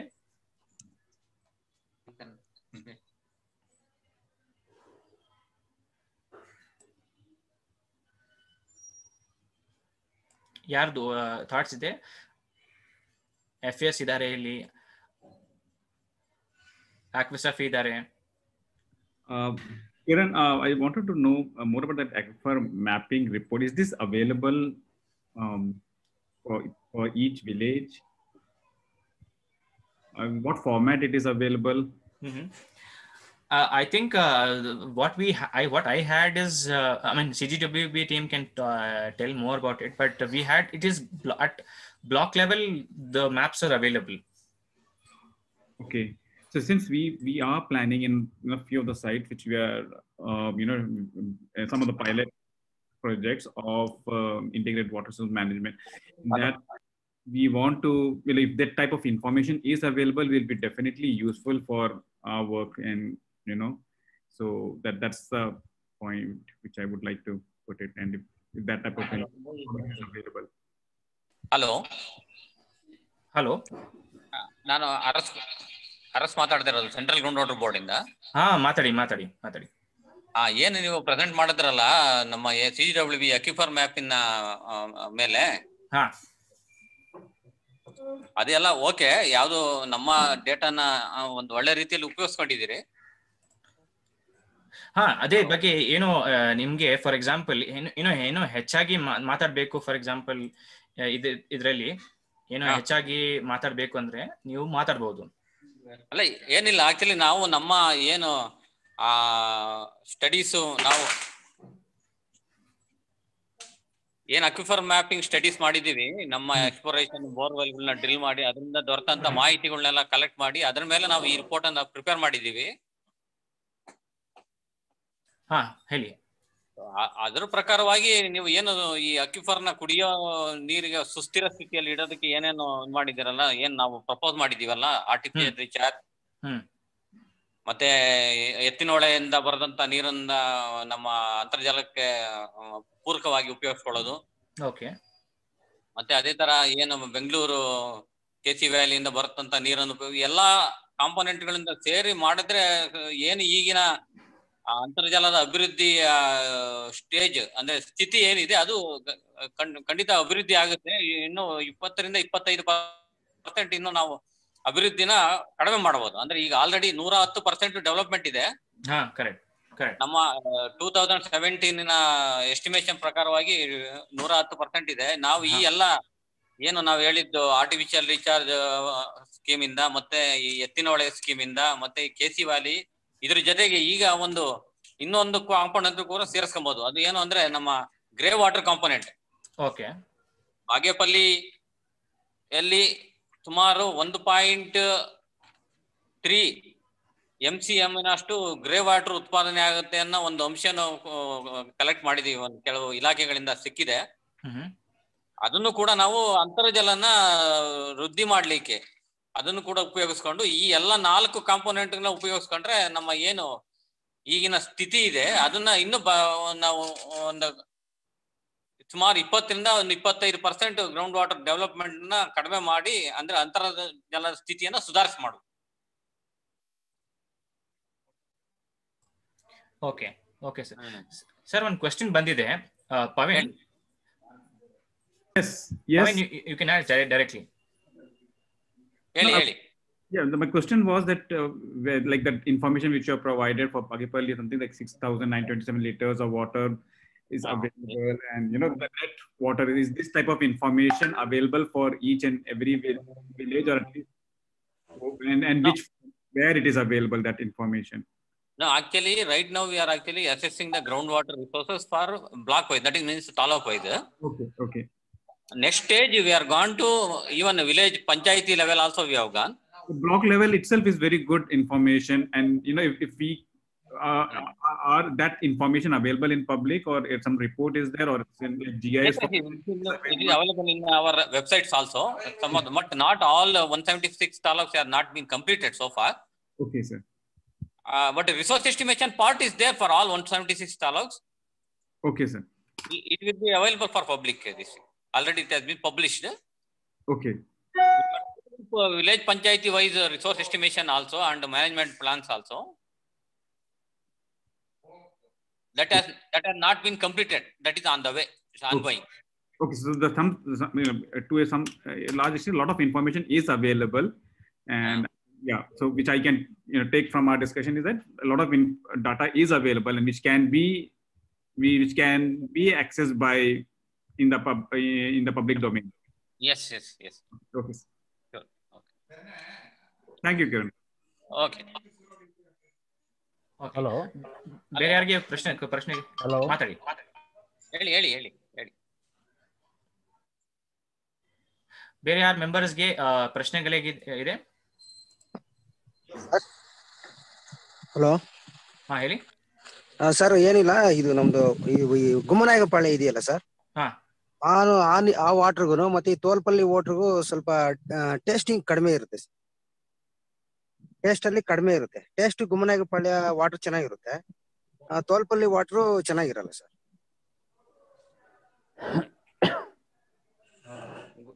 ನಿಮ್ಮ ಗುಮ್ಮನಹಳ್ಳಿ ನೀರನ್ನ ಟೆಸ್ಟ್ ಮಾಡಿಸಿದೀರಾ? ಮಾಡಿಸಿದ್ದಾರೆ ಸರ್. ಸರ್ ಅವ್ರು ಹೇಳ್ತಿರೋದು ಆರ್ ಒ ವಾಟರು ಅವರ ಗುಮ್ಮನಾಯಕನಪಾಳ್ಯ ಮತ್ತೆ ತೋಳ್ಪಲ್ಲಿದು ವ್ಯತ್ಯಾಸ ಇದೆ ಅಂತ ಹೇಳ್ತಿದ್ದಾರೆ. ಗ್ರೌಂಡ್ ವಾಟರ್ ಅಲ್ಲ, ಆರ್ ಒ ವಾಟರ್ ಬಗ್ಗೆ ಅವ್ರು ಹೇಳ್ತಿದ್ದಾರೆ. ಹೌದೌದು. ಆರ್ ಒ ಪ್ಲಾಂಟ್ ಹಾಕ್ತಿದ್ದಾರೆ. ಸರಿ, ಆರ್ ಒ ವಾಟರ್ ಬಗ್ಗೆ ನಮ್ದೇನು ಕಮೆಂಟ್ ಇಲ್ಲ, ತಿಳಿದು ಅದನ್ನ I will pass on to concern authority. ಅದು ಬಟ್ ಇದು ಬೇರೆ ಬೇರೆ ಟೇಸ್ಟ್ ಬರಬಹುದು ಬೇರೆ ಬೇರೆ ಬೋರ್ವೆಲ್ ಇಂದ. ಅದು ಯಾಕೆ ಇರಬಹುದು? Borewell water regarding ground water quality, so many factors are influencing. Sir ನೀವು ಕನ್ನಡದಲ್ಲಿ ಮಾತಾಡಬಹುದು. ಅದು ಅವರು ಮೂರ್ತಿ ಅವರು ಕ್ವಶ್ಚನ್ ಕೇಳಿದ್ರು. ಅಲ್ಲ, ಅವರು ಕೇಳಿದ್ದು ಯಾವ್ದು ಆರ್ ಒ ವಾಟರ್ ಏನೋ ಟೇಸ್ಟ್ ಡಿಫರೆನ್ಸ್ ಇದೆ ಅಂತ ಕೇಳಿದ್ದ ಅವರು. ಅದು R O water taste difference ನಮಗೆ we don't have any concern with that R O this thing. Actually R ಒದಲ್ಲಿ ಏನಾಗುತ್ತೆ ಅದ್ರದ್ದು ದಿಸ್ ಥಿಂಗ್ ನಮಗೆ ಅಷ್ಟು ಐಡಿಯಾ ಇಲ್ಲ. ಬಟ್ ಇದು in case for example borewell ಇಂದ ಬೋರ್ವೆಲ್ ನೀರಿನ ಟೇಸ್ಟ್ ವ್ಯತ್ಯಾಸ ಇರುತ್ತೆ. ಖಂಡಿತ. ಅದು ಯಾಕೆ ಅಂದ್ರೆ ಅದು ಬೋರ್ವೆಲ್ ಎಲ್ಲಿ ನೀರನ್ನು ತೆಗೆದುಕೊಳ್ಳುವಂತ ಸುತ್ತ ಇರತಕ್ಕಂತ ಅಂತರ್ಜಲದ ಶಿಲೆಗಳ ಆಧಾರದ ಮೇಲೆ, ಅದರ ಖನಿಜಾಂಶಗಳ ಆಧಾರದ ಮೇಲೆ ಅದು ಡಿಪೆಂಡ್ ಆಗಿರುತ್ತೆ. ಯಾವ ತರದ ರಾಕಿನಿಂದ ಬಂದಿರತಕ್ಕಂಥ ನೀರು ಯಾವ್ದು ರಾಕ್ ನಲ್ಲಿ ಫ್ಲೋ ಆಗ್ತಾ ಇರ್ತದೆ ಅದ್ರ ಮೇಲೆ ಡಿಪೆಂಡ್ ಆಗಿರುತ್ತೆ. ನಮ್ಮ ಬಾಗೇಪಲ್ಲಿ ತಾಲೂಕಿನಲ್ಲಿ ಏನು ಫ್ಲೋರೈಡ್ ಕಂಟೆಂಟ್ ಇದೆ ಅದು ರಾಕ್ ಫಾರ್ಮೇಶನ್ ಇರತಕ್ಕಂತ ಕೆಲವಾರು ರಾಕ್ ಮಿನರಲ್ಸ್ ಇಂದ ಬಂದಿರತಕ್ಕಂತ ಅದನ್ನ ನಾವು ಯಾವುದೇ ಆರ್ಟಿಫಿಷಿಯಲ್ ಇದರಲ್ಲಿ ಕಡಿಮೆ ಮಾಡಕ್ ಆಗೋದಿಲ್ಲ. ಓನ್ಲಿ ದಿಸ್ ಥಿಂಗ್ ಓನ್ಲಿ ಡಿಫ್ಲೋರಿಸ್ we have to mix with fresh water. Murthy, ನಿಮ್ದು ಕ್ವೆಶ್ಚನ್ ಆನ್ಸರ್ ಬಂದಿದೆ ನಿಮ್ಗೆ? ಓಕೆ ಸರ್, ಬನ್ನಿ. Thank you sir. ಓಕೆ, ಬೇರೆ ಯಾರು ಈಗ ಕ್ವೆಶ್ಚನ್ ಇದ್ದಾರೆ? CGWP ಮೆಂಬರ್ಸ್ ಇದ್ದಾರೆ. ಯಾವುದು ವಿಷಯ ಮೇಲೆ ಗ್ರೌಂಡ್ ಅಂತರ್ಜಲ ಮತ್ತೆ ಸಸ್ಟೈನಬಿಲಿಟಿ ಇಶ್ಯೂ ಆ ವಿಷಯ ಮೇಲೆ ನೀವು ಕ್ವೆಶ್ಚನ್ಸ್ ಕೇಳಬಹುದು. I have a question, Kiran. Yes. Hello. The point is that largely what I could able to understand, fluoride, the concentration increases based on the groundwater depletion level. So the greater the depletion level, the greater the fluoride content chances is more. So some level, up to certain level, why can't we can decide that the bore can be dug? After that, can't we? Sorry, Vijay, just to interrupt. We can continue in Kannada, so everybody could understand. Yeah. This. Yeah. Sorry. This is my question. Further, I think. Sir, you can respond.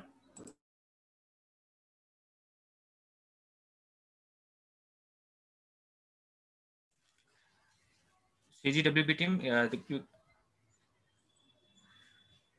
hello. Hello. My question is once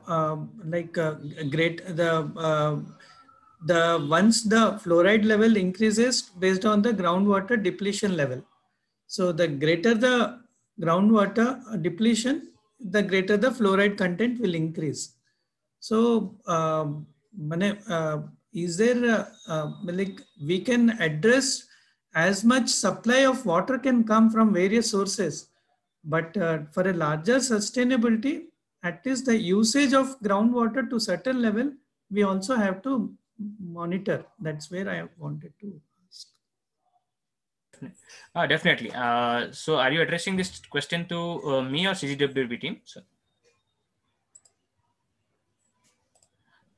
Hello, CGB Kunjabu sir. So my question is that sir is telling about some plans have been prepared, management plans also. So in that, is there any regulatory mechanism is also there? That's what I wanted to ask. Hello. Sir. I'm actually Dr. Suryanarayana from CGWB only. I'm okay, sir. As a consultant, and he was referring the quality issue, particularly deeper the water level and more concentration of fluoride. So is it right what he was asking? Yes, sir. Actually, general observation as per my experience and CGWB's experience is there. This open wells will have less fluoride content or no fluoride content in groundwater. Right, sir. That is one of the observation. But unfortunately, the open wells are dry now, which are not in use much. Maybe very isolated places, 1 or 2 examples may be there. As far as borewell is concerned, yes, because it is mineralization is there. Fluoride rich minerals are adding to the groundwater and we are getting fluoride rich water. So one of the method to minimize or bring the concentration down is the artificial recharge. Because of this recharge activity, there is dilution takes place and the fluoride content is decreasing in groundwater. This is one we can think of.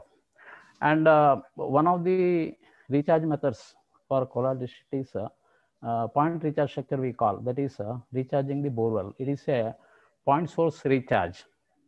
A filter bed is constructed around the borewell and the nearby water source, if it is available, it will be used for recharge, which will sustain both the quantity as well as the quality. So this is one of the issue we can address. And one more thing which I wanted to add, tanks are the lifeline of the Kolar district. That is our Bagapalli Taluk also, which is referred right now. So we have to manage our tanks optimally, scientifically, in the best possible manner, with the public participation, with the partnership with the user agencies, so that the tanks health is good, means the groundwater health is also good in such areas. So this is one of the aspects in management, which mainly this NGO's role is very important in this. So tank is a lifeline, as I told, for this area. And good rainfall, yes, definitely, like last year and this year, tanks are getting enough water, which has to be managed very efficiently. This is what I want to add. One more point. Thank you. Thank you. I think many things has come, and further anything is there, I'll get back. Thank you. Thanks, Vijay. Sir, ನಿಮ್ಗೋಸ್ಕರ ಇನ್ನು ಬೇರೆ ಒಂದು 2 questions ಇದ್ದಾರೆ. So ಅವ್ರ question ಅಲ್ಲಿ ನೀವು answer ಮಾಡಬಹುದು. ಬೇರೆ ಯಾರು ಕ್ವೆಶ್ಚನ್ಸ್ ಇದ್ದಾರೆ ನಮ್ಮ ಟೀಮ್ ಮೆಂಬರ್ಸ್ ಅಲ್ಲಿ? Sir, I have one question. ಹಾ, ಕನ್ನಡದಲ್ಲಿ ಹೇಳಿ ಮ್ಯಾಮ್. ಹಾ ಸರ್, ಅದೇ ಈಗ ಒಂದು ಬೋರ್ವೆಲ್ ಅನ್ನ ಎಷ್ಟು ಸತಿ ರಿಚಾರ್ಜ್ ಮಾಡ್ಬೋದು? Very interesting question. ಎಷ್ಟು ಬಾರಿ ರೀಚಾರ್ಜ್ ಮಾಡ್ಬೋದು ಅಂತ ಹೇಳೋ ಬದಲು ಎಷ್ಟು ಸಲ ರೀಚಾರ್ಜ್ ಮಾಡಲಿಕ್ಕೆ ಸಾಧ್ಯತೆ ಇದೆ ಅಷ್ಟು ಬಾರಿ ರೀಚಾರ್ಜ್ ಮಾಡ್ಬೋದು. All this area, particularly in this dry area of Kolar, depending upon the intake capacity ಅಂತ ನಾವೇನು ಹೇಳ್ತೀವಿ, ಬೋರ್ವೆಲ್ಲಲ್ಲಿ ಎಷ್ಟು ನೀರು ಅದು ತಗೊಳ್ಬೋದು ಅಷ್ಟು ನೀರನ್ನು ನಾವು ರೀಚಾರ್ಜ್ ಮಾಡ್ಬೋದು. ಅದಕ್ಕೆ ಯಾವುದೇ ಸಂಶಯ ಇಲ್ಲ. ನಮ್ಮ ಅಧ್ಯಯನಗಳ ಪ್ರಕಾರ ನಾವು ಬೋರ್ವೆಲ್ ಈಲ್ಡ್ ಅಂತ ಏನು ಕರಿತೀವಿ, that is when we drill A well, ನಾವು ಕೊಳವೆ ಬಾವಿ ಡ್ರಿಲ್ ಮಾಡುವಾಗ ಅದರಿಂದ ಒಂದು ಪ್ರಮಾಣದಲ್ಲಿ ನೀರು ಹೊರಗಡೆ ಬರ್ತದೆ, ಅದು ನಾವು ಇಳುವರಿ ಅಂತ ಹೇಳ್ತೀವಿ. Yield from the well or discharge from the well ಅಂತ. ಈಗ ಒಂದು 2 LPS ಅಂದರೆ 2 ಲೀಟರ್ 1 ಸೆಕೆಂಡಿಗೆ ಅಷ್ಟು ಇಳುವರಿ ಇದ್ದರೆ ಆ ಬೋರ್ವೆಲ್ಲು 2 ಲೀಟರ್ಸ್ ಪರ್ ಸೆಕೆಂಡ್ ಅಷ್ಟು ರೀಚಾರ್ಜ್ ಅನ್ನು ಕೂಡ ತೆಗೆದುಕೊಳ್ಳುತ್ತದೆ. That is experiment we have proved success. So yield of the well is equal to the recharge capacity also in another way. ಎಷ್ಟು ನಾವು ಇಳುವರಿ ಆ ಬೋರ್ವೆಲ್ನಿಂದ ನಾವು ತಗೊಳ್ತಾ ಇದ್ದೇವೆ ಅಷ್ಟೇ ಇಳುವರಿ ಪ್ರಮಾಣದ ನೀರನ್ನು ಅದು ಮರುಪೂರ್ಣ ಕೂಡ ಆ ಕ್ರಿಯೆಯಲ್ಲಿ ಅದು ತಗೊಳ್ಳುತ್ತೆ. ಆದ ಕಾರಣ ಎಷ್ಟು ಬಾರಿ ರೀಚಾರ್ಜ್ ಮಾಡಬೇಕು ಅಂತ ಎಷ್ಟು ಸಾಧ್ಯವೋ ಅಷ್ಟು ನಾವು ರೀಚಾರ್ಜ್ ಮಾಡ್ಬೋದು, ಅದಕ್ಕೆ ಯಾವುದೇ ಲಿಮಿಟೇಷನ್ ಇಲ್ಲ. ಓವರ್ಫ್ಲೋ ಆಗೋವರೆಗೂ ಬೋರ್ವೆಲ್ ಮಾಡ್ಬೋದು. ಓವರ್ಫ್ಲೋ ನಾವು ರೀಚಾರ್ಜ್ ಮಾಡೋ ಬೋರ್ವೆಲ್ ಓವರ್ಫ್ಲೋ ಆದರೆ ರೀಚಾರ್ಜ್ ಮಾಡೋ ಅವಶ್ಯಕತೆ ಬರೋದಿಲ್ಲ. ಆ ಸಂದರ್ಭ ಬಾಗೇಪಲ್ಲಿ ತಾಲೂಕು ಅಥವಾ ಕೋಲಾರ ಚಿಕ್ಕಬಳ್ಳಾಪುರ ಜಿಲ್ಲೆಯಲ್ಲಿ ತುಂಬ ಕಡಿಮೆ, ಸಾಧ್ಯತೆ ಬಹಳ ಕಡಿಮೆ. Thank you sir. ಇನ್ನು ಏನಾದರೂ ಸಂಶಯ ಇದ್ರೆ ಕೇಳಿ. ಸರ್ ನಂದೊಂದು ಕ್ವಶನ್ ಇದೆ. ಹೇಳಿ. ಸರ್ ನಮ್ದು ಬಾಗೇಪಲ್ಲಿ ಪುಲಗಲ್ ಪಂಚಾಯತ್ ಅಲ್ಲಿ ಗೊಲಪಲ್ಲಿ ಗ್ರಾಮ. ಇಲ್ಲಿ ಕೆರೆಯಲ್ಲಿ ಒಂದು 10 ವರ್ಷ ಹಿಂದ್ಗಡೆ ಕೆರೆಯಲ್ಲಿ ನೀರ್ ಬಂದ್ರೆ ಎಲ್ಲ ಬೋರ್ವೆಲ್ ಬಾವಿ ರೀಚಾರ್ಜ್ ಆಗ್ತಾ ಇತ್ತು. ಬರ್ತಾ ಬರ್ತಾ ನೀರ್ ಸ್ವಲ್ಪ ಅಭಾವದಿಂದ ಒಂದು 3-4 ಟೈಮ್ಸ್ ಕೆರೆಗೆ ನೀರ್ ಬಂದ್ರು ಕೂಡ ಅದು ಬೋರ್ವೆಲ್ ರೀಚಾರ್ಜ್ ಆಗ್ತಾ ಇಲ್ಲ. ಬಾರಿ ಕಡಿಮೆ ಸಂಖ್ಯೆಯಲ್ಲಿ ರೀಚಾರ್ಜ್ ಆಗ್ತಾ ಇದೆ. ಇನ್ನೊಂದು 10-15 ನಿಂತೋಗಿದೆ. ಬಾವಿಗಳು ಫುಲ್ ಸ್ಟಾಪ್, ನೀರು ರೀಚಾರ್ಜೇ ಆಗೋದಿಲ್ಲ. ಅದು ಪ್ರಾಬ್ಲಮ್ ಏನ್ ಸರ್? ನೀವು 15 ಮೊದಲು ಎಷ್ಟು ಕೊಳವೆ ಬಾವಿ ಅಥವಾ ಬೋರ್ವೆಲ್ಸ್ ನಿಮ್ಮ ಕೆರೆ ಅಕ್ಕಪಕ್ಕ ಇತ್ತು, ಸುತ್ತಮುತ್ತ ಇತ್ತು ಅಂತ ನೀವು ಒಂದು ಅಂಕಿಅಂಶ ತಗೊಂಡ್ರೆ ಆ 10 ವರ್ಷಕ್ಕೂ ಈ 10 ವರ್ಷದ ಮೊದಲು ಅಥವಾ 15 ವರ್ಷದ ಮೊದಲು ಮತ್ತು ಇಂದಿನ ಸ್ಥಿತಿಗೆ ತುಂಬಾ ವ್ಯತ್ಯಾಸ ಇರ್ತದೆ. ಮೊದಲಿಗೆ ಒಂದು 4-5 ಬೋರ್ವೆಲ್ ಇತ್ತು. ಹಾ ಹೌದು. ಈಗ ಸುಮಾರು ಒಂದು 10-15 ಬೋರ್ವೆಲ್ ಅಂದ್ರೆ ಕೆರೆ ಹತ್ರ ಇಲ್ಲ, ಸ್ವಲ್ಪ ದೂರದಲ್ಲಿ ಇದೆ. ಸರಿ. ಹತ್ತಿರದಲ್ಲಿರೋ ಬೋರ್ವೆಲ್ಸ್ ಒಂದು 3-4 ರೀಚಾರ್ಜ್ ಆಗ್ತಾ ಇದೆ ಕೆರೆಗೆ ನೀರ್ ಬಂದ್ರೆ. ಅಂದ್ರೆ 10 ವರ್ಷದಿಂದ ಇರೋ ಬೋರ್ವೆಲ್ ಕೂಡ ರೀಚಾರ್ಜ್ ಆಗ್ತಾ ಇತ್ತು ಮುಂಚೆ. ಬಟ್ ಈಗ ಒಂದು 4-5 ಇಯರ್ಸ್ ಬರೀ ಡ್ರೈ ಆಗ್ಬಿಡ್ತಾರೆ. ನೀರ್ ಬಂದ್ರು ಕೆರೆಗೆ ಬಂದ್ರು ಕೂಡ ಬಾವಿಗೆ ರೀಚಾರ್ಜ್ ಆಗ್ತಾ ಇಲ್ಲ, ಬೋರ್ವೆಲ್ ರೀಚಾರ್ಜ್ ಆಗ್ತಾ ಇಲ್ಲ. ಅಂದ್ರೆ ನೀವು ಹೇಳೋ ಪ್ರಕಾರ ಕೊಳವೆ ಬಾವಿಗಳ ಸಂಖ್ಯೆ ಗಣನೀಯವಾಗಿ ಏರಿದೆ, ಅಂದ್ರೆ ಅಧಿಕ ಆಗಿದೆ ಈಗ. ಆದ ಕಾರಣ ಈಗ ರೀಚಾರ್ಜ್ ಆಗುವ ನೀರಿನ ಪ್ರಮಾಣ ಎಲ್ಲಾ ಬೋರ್ವೆಲ್ಗಳು ಹಂಚಿ ಹೋಗ್ತಾ ಇದೆ. ಮೊದಲೊಂದು 3-4 ಇತ್ತು, ಅದೇ ಚೆನ್ನಾಗಿ ನೀರು ಸಿಗ್ತಾ ಇತ್ತು, ಮರುಪೂರ್ಣ ಆಗ್ತಾ ಇತ್ತು, ಚೆನ್ನಾಗಿ ನೀರು ಬರ್ತಾ ಇತ್ತು. ಈಗ ಬೋರ್ವೆಲ್ಗಳ ಸಂಖ್ಯೆ ಜಾಸ್ತಿ ಆಗಿರುವ ಕಾರಣ ರೀಚಾರ್ಜ್ ಆಗುವ ಪ್ರಮಾಣ ಅಷ್ಟೇ ಇರಬಹುದು. ಇನ್ನೊಂದು ಕಾರಣ ಏನೆಂದ್ರೆ ಕೆರೆಯಲ್ಲಿ ಹೂಳು ತುಂಬಿದ್ರೆ ರೀಚಾರ್ಜ್ ಪ್ರಮಾಣ ಕಮ್ಮಿ ಆಗುತ್ತೆ.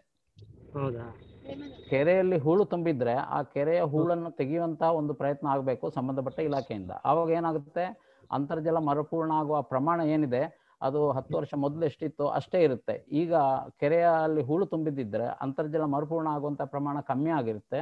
ಅದರಿಂದ ಕೊಳವೆ ಬಾವಿಗಳಿಗೆ ಮರುಪೂರ್ಣ ಆಗುವಂತಹ ಪ್ರಮಾಣ ಕೂಡ ಕಮ್ಮಿ ಆಗಿರ್ಬೋದು. ಇದು ಒಂದು ಸಾಧ್ಯತೆ ಇದೆ. ಇನ್ನೊಂದು ಕೊಳವೆ ಬಾವಿಗಳ ಸಂಖ್ಯೆ ಆಗಿರೋದು. ಎಲ್ಲಾ ಕೊಳವೆ ಬಾವಿಗಳಿಗೆ ಮರುಪೂರ್ಣ ಆಗುವಂತಹ ನೀರಿನ ಪ್ರಮಾಣ ಹಂಚಿ ಹೋಗುವ ಕಾರಣ ನೀವು ಕೇವಲ 3-4 ಕೊಳವೆ ಬಾವಿ ಮೊದಲು ಏನ್ ನೀವು ಹೇಳ್ತಾ ಇದ್ರು ಅದಕ್ಕೆ ಮರುಪೂರ್ಣ ಆಗಿಲ್ಲ ಅಂತ ಹೇಳುವಂತ ಒಂದು ಅನುಭವ ನಿಮಗೆ ಸಾಧ್ಯತೆ ಇದೆ. ಆದ ಕಾರಣ ಇದು 2 ಅಂಶಗಳನ್ನು ಗಮನಕ್ಕೆ ತೆಗೆದುಕೊಂಡು ಕಾರ್ಯಕ್ರಮ ಹಾಕೊಳ್ಬೇಕಾದ್ರೆ, ಮುಖ್ಯವಾಗಿ ಕೆರೆಯ ಹೂಳು ತುಂಬಿದ್ದಿದ್ರೆ ಆ ಹೂಳು ತೆಗೆಯುವಂತ ಒಂದು ಪ್ರಯತ್ನ ಆಗಬೇಕು ಪಂಚಾಯತಿಂದ ಅಥವಾ ಜಿಲ್ಲಾ ಪಂಚಾಯತ್. ಹಲೋ, ಕೇಳಿಸ್ತಾ ಇದೆಯಾ ಸರ್? ಹಾ ಕೇಳಿಸ್ತಾ ಇದೆ, ಹೇಳಿ ಮೇಡಮ್. ನಮಸ್ಕಾರ ಮೇಡಮ್. ಸರ್ ನಾನು ಪೂರ್ಣಿಮಾ ಅಂತ, ಪುಲಗಲ್ ಪಂಚಾಯತಿ ನಮ್ದು. ಹೇಳಿ.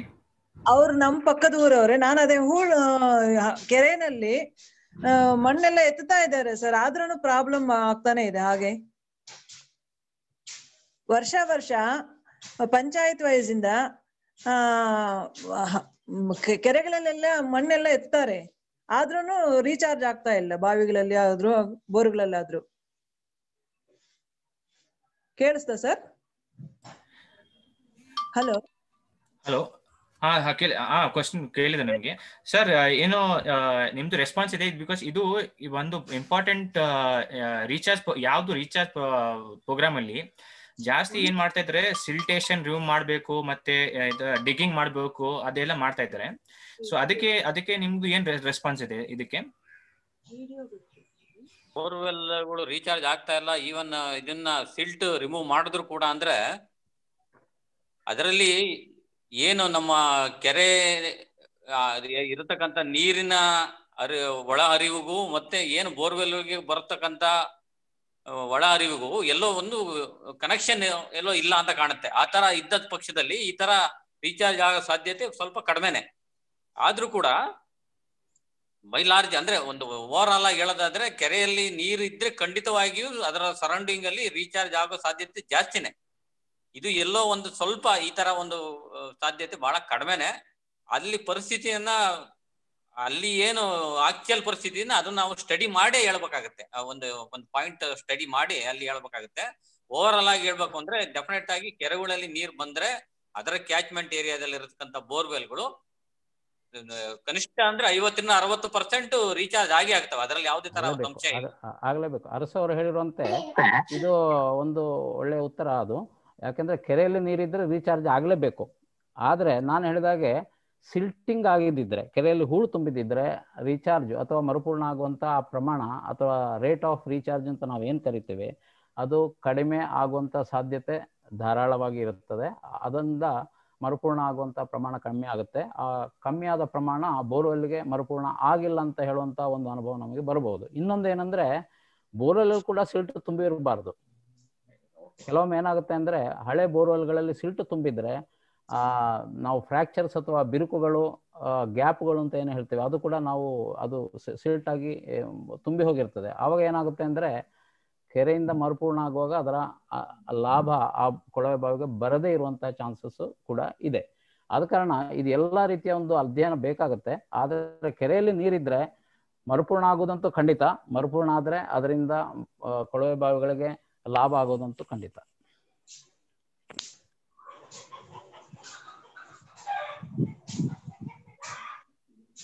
ಇಲ್ಲಿ ನಂದೊಂದು ಕ್ವಶನ್, ಶಿವಾನಂದ್ ಅಂತ. ಸೊ ಇದು ಇವಾಗ ಬಾಗೇಪಲ್ಲಿನಲ್ಲಿ ಗ್ರೇ ವಾಟರ್ ಟ್ರೀಟ್ಮೆಂಟ್ ಅಥವಾ ಬ್ಲಾಕ್ ವಾಟರ್ ಟ್ರೀಟ್ಮೆಂಟ್ ಮಾಡ್ತಾ ಇದೀವಿ ಅಂತ, ಮಾಡೋ ಪ್ಲಾನ್ಸ್ ಇದೆ ಅಂತ ಹೇಳಿದ್ರಲ್ವಾ? ಸೊ ಅದ್ರ ಬಗ್ಗೆ ಸ್ವಲ್ಪ ಡೀಟೇಲ್ಸ್ ಕೊಡಕ್ಕಾಗುತ್ತಾ? ಅಂದ್ರೆ ಅದು ನೀವು HN ವ್ಯಾಲಿ ಪ್ರಾಜೆಕ್ಟ್ ತರಾನ, ಯಾವ ತರ ಪ್ರಾಜೆಕ್ಟ್ ಅಂತ. ಮತ್ತೆ ಇವಾಗ HN ವ್ಯಾಲಿಯಿಂದ ಏನು ಸ್ಟೇಟಸ್ ಇದೆ ಅನ್ಬಿಟ್ಟು ಲೇಕ್ಸ್ ಬರುತ್ತಾ ಇಲ್ಲ, ಅದಕ್ಕೆ ನೀವು ಕರ್ನಾಟಕ ಅರ್ಬನ್ ವಾಟರ್ ಸಪ್ಲೈ ಮತ್ತೆ HN ವ್ಯಾಲಿಯಿಂದ ಎಷ್ಟು ಲೇಕ್ಸ್ ಫಿಲ್ ಆಗಿದೆ ಈ ಮಾಹಿತಿ ಸಂಬಂಧಪಟ್ಟ ಇಲಾಖೆಯವರೇ ಹೇಳಬೇಕಾಗತ್ತೆ. ಅದರ ವಿವರಗಳು ನಮ್ಮ ಹತ್ರ ತಕ್ಷಣವೇ ಲಭ್ಯ ಇಲ್ಲ ಅಂತ ನಾನು ಹೇಳ್ಬೋದು. ಇನ್ನು ಅರಸ್ ಅಥವಾ ಮುತ್ತಕಣ್ಣನ ಅವ್ರ ಹತ್ರ ಇದ್ರೆ ಅವರು ಹೇಳ್ಬೋದು ಈ ವಿಷಯ. ಯಾಕಂದ್ರೆ ಇದು Karnataka urban water supply and drainage board ಸುಪರ್ದಿಗೆ ಬರುವಂತಹ ವಿಷಯ ಇದು. ಕನ್ಸರ್ನ್ಡ್ ಎಕ್ಸಿಕ್ಯೂಟಿವ್ ಇಂಜಿನಿಯರ್ಸ್ ಹತ್ರ ನೀವು ಈ ಮಾಹಿತಿಯನ್ನು ತಿಳ್ಕೊಳ್ಬೇಕಾಗುತ್ತೆ. ಇವಾಗ ತಕ್ಷಣವೇ ಆ ಮಾಹಿತಿ ಇಲ್ಲದ ಕಾರಣ ಅದನ್ನು ನಾವು ತಿಳಿದು ಹೇಳಬೇಕು, ಇಲ್ಲಾಂದ್ರೆ ಅವ್ರ ಹತ್ರ ನೀವು ವ್ಯವಹಾರ ಮಾಡಿ ಈ ಮಾಹಿತಿಗಳನ್ನು ತರಿಸ್ಕೊಳ್ಬೋದು. Okay okay, thank you. So ಈಗ ನನಗೆ ಒಂದು ಕ್ವಶನ್ ಇದೆ. Chiranjit, can you hear me? Yes. Yeah, we're talking about a lot of different ways to recharge and the recharge possibility in areas like Bagepalli. I wanted to know from you that is it possible the concept that I have tried to put here, that I tried to overlay the mapping that we did with CLART. So is it possible to say, for example, pick up RO plants that we can take up for recharge using this particular concept, or else has this been tried out anywhere else that you can share experiences of? What is your experiences of using the CLAT in recharge, and also in this particular context as well, how we can use it? So Kiran, the idea is of using the CLAT is basically to make available of the groundwater in such a way that if we are constructing any water harvesting structure, so what is the effect on the groundwater for that? So suppose we are actually creating one water harvesting structure. So CLAT will help you to understand that that water harvesting structure actually useful to recharge the groundwater there or not. Groundwater not in terms of the very deeper bore well, but it is basically the phreatic aquifers or the unconfined aquifer. So where the open wells are generally getting tapped. So this will definitely be helpful for identifying the locations where you can actually create water harvesting structures, which will be helpful to put more water into the groundwater system. And then you can use those water for using in the reverse osmosis system. So the idea is that since this is the rainwater that is getting percolated into the aquifer system, this will definitely be helpful for RO system because this will have the less pollutants like the fluoride or arsenic. So in that way, you can connect it like the CLAT and the RO system water, because you will then get that, okay, if I am constructing one check dam in the green color or yellow color area, that means we are getting the higher amount of groundwater recharge. And if we are going to create any water harvesting structures in the red color, there is a less chance of getting water percolated into the aquifer system. So you can actually identify the green and yellow color, and then the nearby wells will get the recharge, from where you can then take out the water to fill it in the reverse osmosis plant. Is it okay? You can understand what I am saying? Yes. I'm just saying that is so which means we can use the CLAT to identify locations where what kind of recharge strategies can be opted. Exactly. So I also wanted to know from you, from other experience from FESs on doing recharge, how has that been in areas like this? For example, I know FES is working in other places like this, semi-arid regions as well. Any learnings that that can be shared to the group here? So it's basically, as I was mentioning, that we are trying to identify the locations where, if we create some water harvesting structures by spending a lots of money and energy, so how this kind of structure will be helpful to restore your water reserve in the aquifer system, as well as suppose you need farm pond, farm bund kind of activity where you need water to store onto the surface for critical irrigations or animal drinking. So these are the activities that could be taken under considerations while using CLAT. Suppose example, like I just want to recharge my open wells in my village. Then I have to look for the colors of green and yellow, where I can go for water harvesting structures or soil water conservation measures. And then most of the water actually will be helpful to recharge the groundwater system there. But if I just need a kind of surface water storage kind of structures like farm pond, farm bund kind of things, then I should look for the red color. So by this way, this color code is actually helpful in the field, and people can use it for identifying the proper interventions that is required for that particular location in the field. So we are using it nearly some 15 states, but not directly by FES, but there are 72 other NGOs who are actually using this thing, and even some few government departments, like we have already MOUs with Chhattisgarh, Odisha, and Karnataka, Andhra Pradesh, where the different departments are using this tool while they are going to implement especially the MGNREGA kind of project, where nearly some 60% of the budget of the entire NREGA is for the soil and water conservation measure. So just not to use only the intuitive knowledge, but rather putting the scientific information that is available then how to go for a better evidence or scientific information based decisions, that what kind of structure to be created in which location.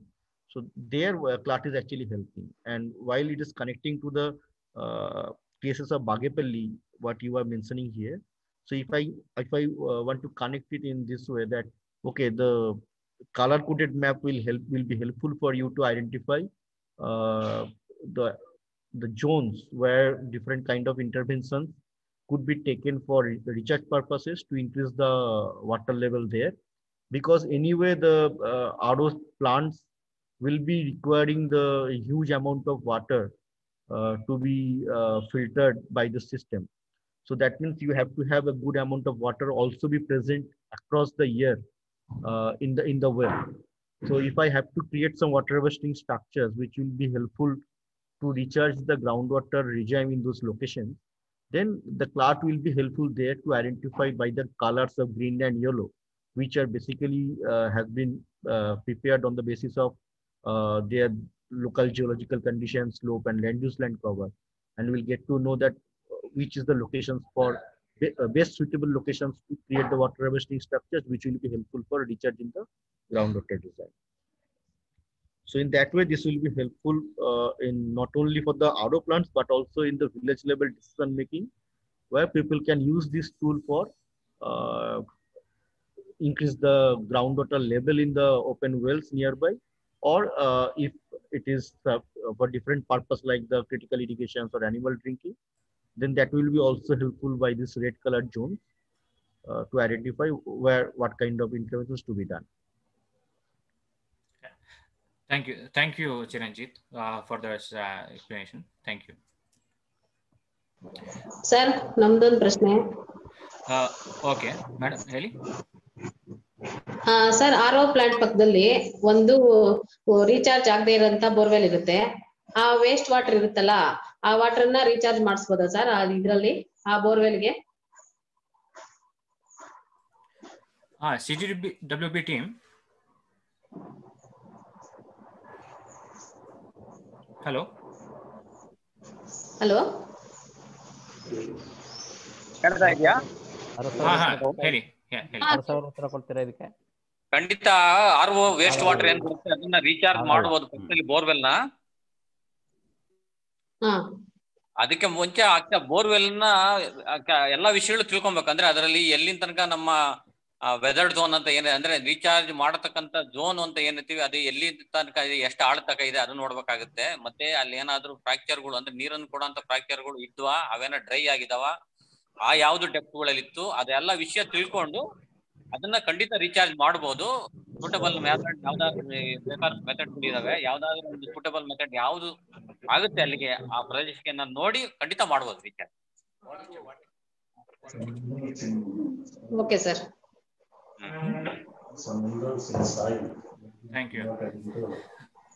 ಬೇರೆ ಯಾರು members ಇದ್ದಾರೆ, ಅವ್ರಿಗೆ ಏನ್ question ಇದ್ದಾರೆ? ಈಗ ನಮ್ ಜೊತೆ CGWB team ಇದ್ದಾರೆ ಬೆಂಗಳೂರಿಂದ.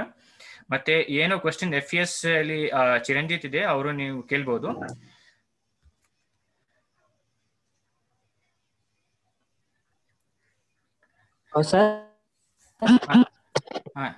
ನಮಸ್ಕಾರ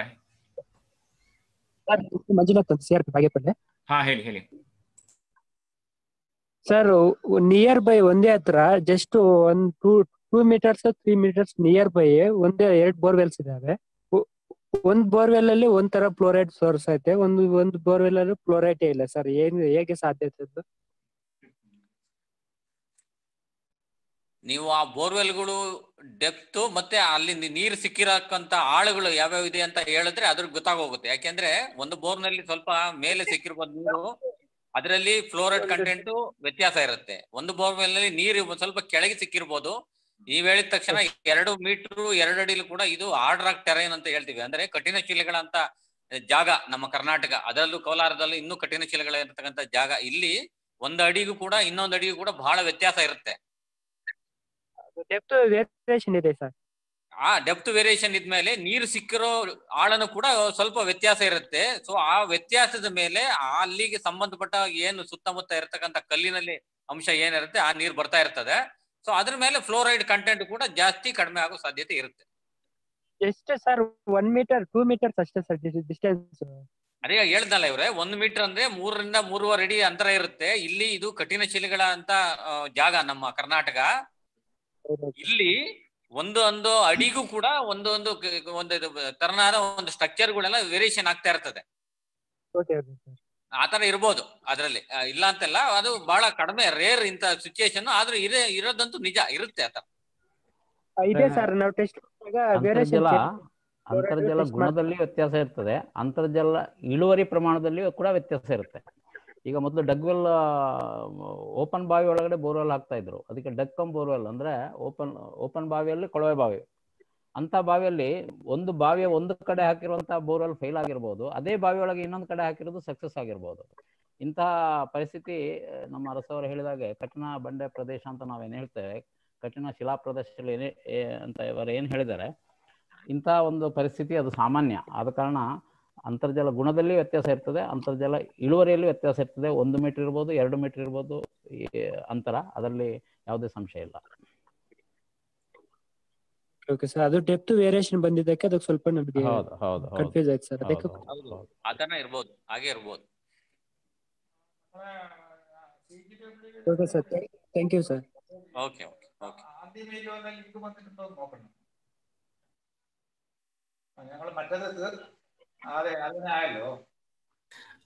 ಥ್ಯಾಂಕ್ ಯು. ಬೇರೆ ಯಾರು ಮೆಂಬರ್ಸ್ಗೆ? Shubha madam, I have one question for you. Can you also, or else can you come? Can you hear me? Hello.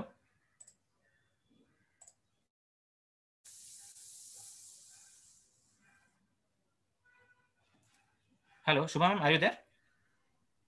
Kiran, she is not in the call. Oh, sorry. Okay. Yeah, ಬೇರೆ ಯಾರು ಮೆಂಬರ್ಸ್ಗೆ questions ಇದೆ? Kiran, I think that particular issue in general is important for Kolar and Chikballapur. Yeah. Look at the amount of water that is coming in from Bangalore, wastewater. And as we heard from CGWB, that is, the importance of the tanks. And here, the tanks are getting this water from wastewater from Bangalore. In the larger context, especially in summer, when we look at the NAQUIM report of Bagipalli, then what role of artificial recharge? Is it 5% of artificial recharge during summer? Because in summer we cannot expect much of other recharge to happen except from tanks, right? How much is this going to contribute? Is it 5%? Is it 20%? That is this wastewater from Bangalore. In the NAQUIM report at the end, it refers to this wastewater thing. I mean, is there a thinking about how much it is going to alter the aquifers in Bagipalli?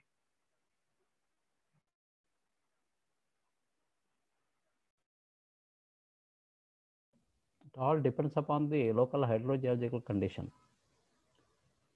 Exactly. We can't generalize the rate of recharge for individual tanks. Everything depends upon the hydrogeological condition and the subsurface weathered thickness, fracture thickness, fracture pattern. So many factors are involved regarding the quantification of the recharge from the tanks. So this much only I can say right now.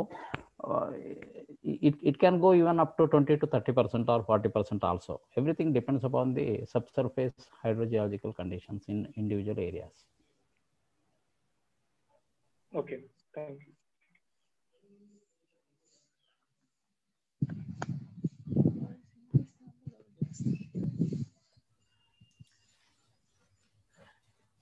ಪ್ರಶ್ನೆ ಇದೆ ಯಾರ ಮೆಂಬರ್ಸ್ಗೆ? ಬೇರೆ ಮೆಂಬರ್ಸ್ಗೆ?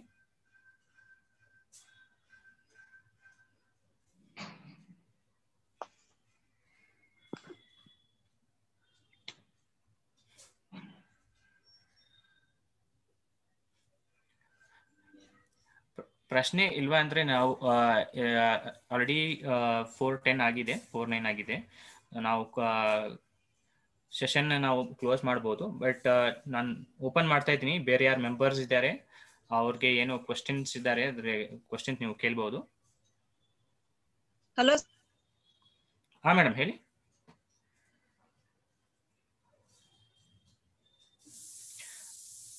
Purnima madam.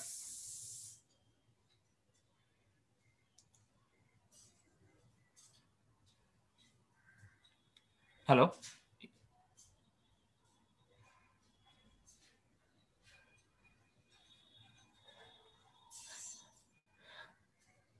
Okay, in CGTB members, any final comments that you think ಯಾವುದೋ ಒಂದು ಒಳ್ಳೆ strategy ಇರ್ಬೋದು water sustaining ಮೆಥಡ್ಸ್ಗೆ ಈ ತರ ಜಿಲ್ಲೆಯಲ್ಲಿ? ಫಾರ್ ಎಕ್ಸಾಂಪಲ್ ಚಿಕ್ಕಬಳ್ಳಾಪುರ ಇದೆ, ಕೋಲಾರ ಇದೆ, ಈ ತರ. ಸೊ ಕುಡಿಯೋ ನೀರಿಗೆ ರೀಚಾರ್ಜ್ ಮಾಡಕ್ಕೆ ಏನು ಫೈನಲ್ ಕಮೆಂಟ್ಸ್ ಇದ್ರೆ? ಅಲ್ಲ, ಫೈನಲ್ ಕಾಮೆಂಟ್ಸ್ ಅಂದ್ರೆ ಆಸ್ ಯೂಶುವಲ್ ಆಲ್ರೆಡಿ ಏನು ಹೇಳಿದೀವಿ ನಾವು. ನಮ್ಮ ಪೂರ್ಣಾಂತ ಅವರು ಹೇಳಿದ ಪ್ರಕಾರವಾಗಿ ಕೆರೆಗಳು ಜಾಸ್ತಿ ಇರತಕ್ಕಂತ ಪ್ರದೇಶ ಇದಲ್ಲಿ ಕೆರೆಗಳನ್ನ ರೀಚಾರ್ಜ್ ಮಾಡಿದ್ರೆ over all area will be definitely ground water will improved. But particularly point structures, any point borewells ಗಳನ್ನ ರೀಚಾರ್ಜ್ ಮಾಡಿದ್ರೆ depends on the local condition. You have to adapt various types of recharge structure, recharge pit and all those things ಮಾಡಿದ್ರೆ definite ಆಗಿ it will be give sustainability for drinking water source. Final comment from my side is we have to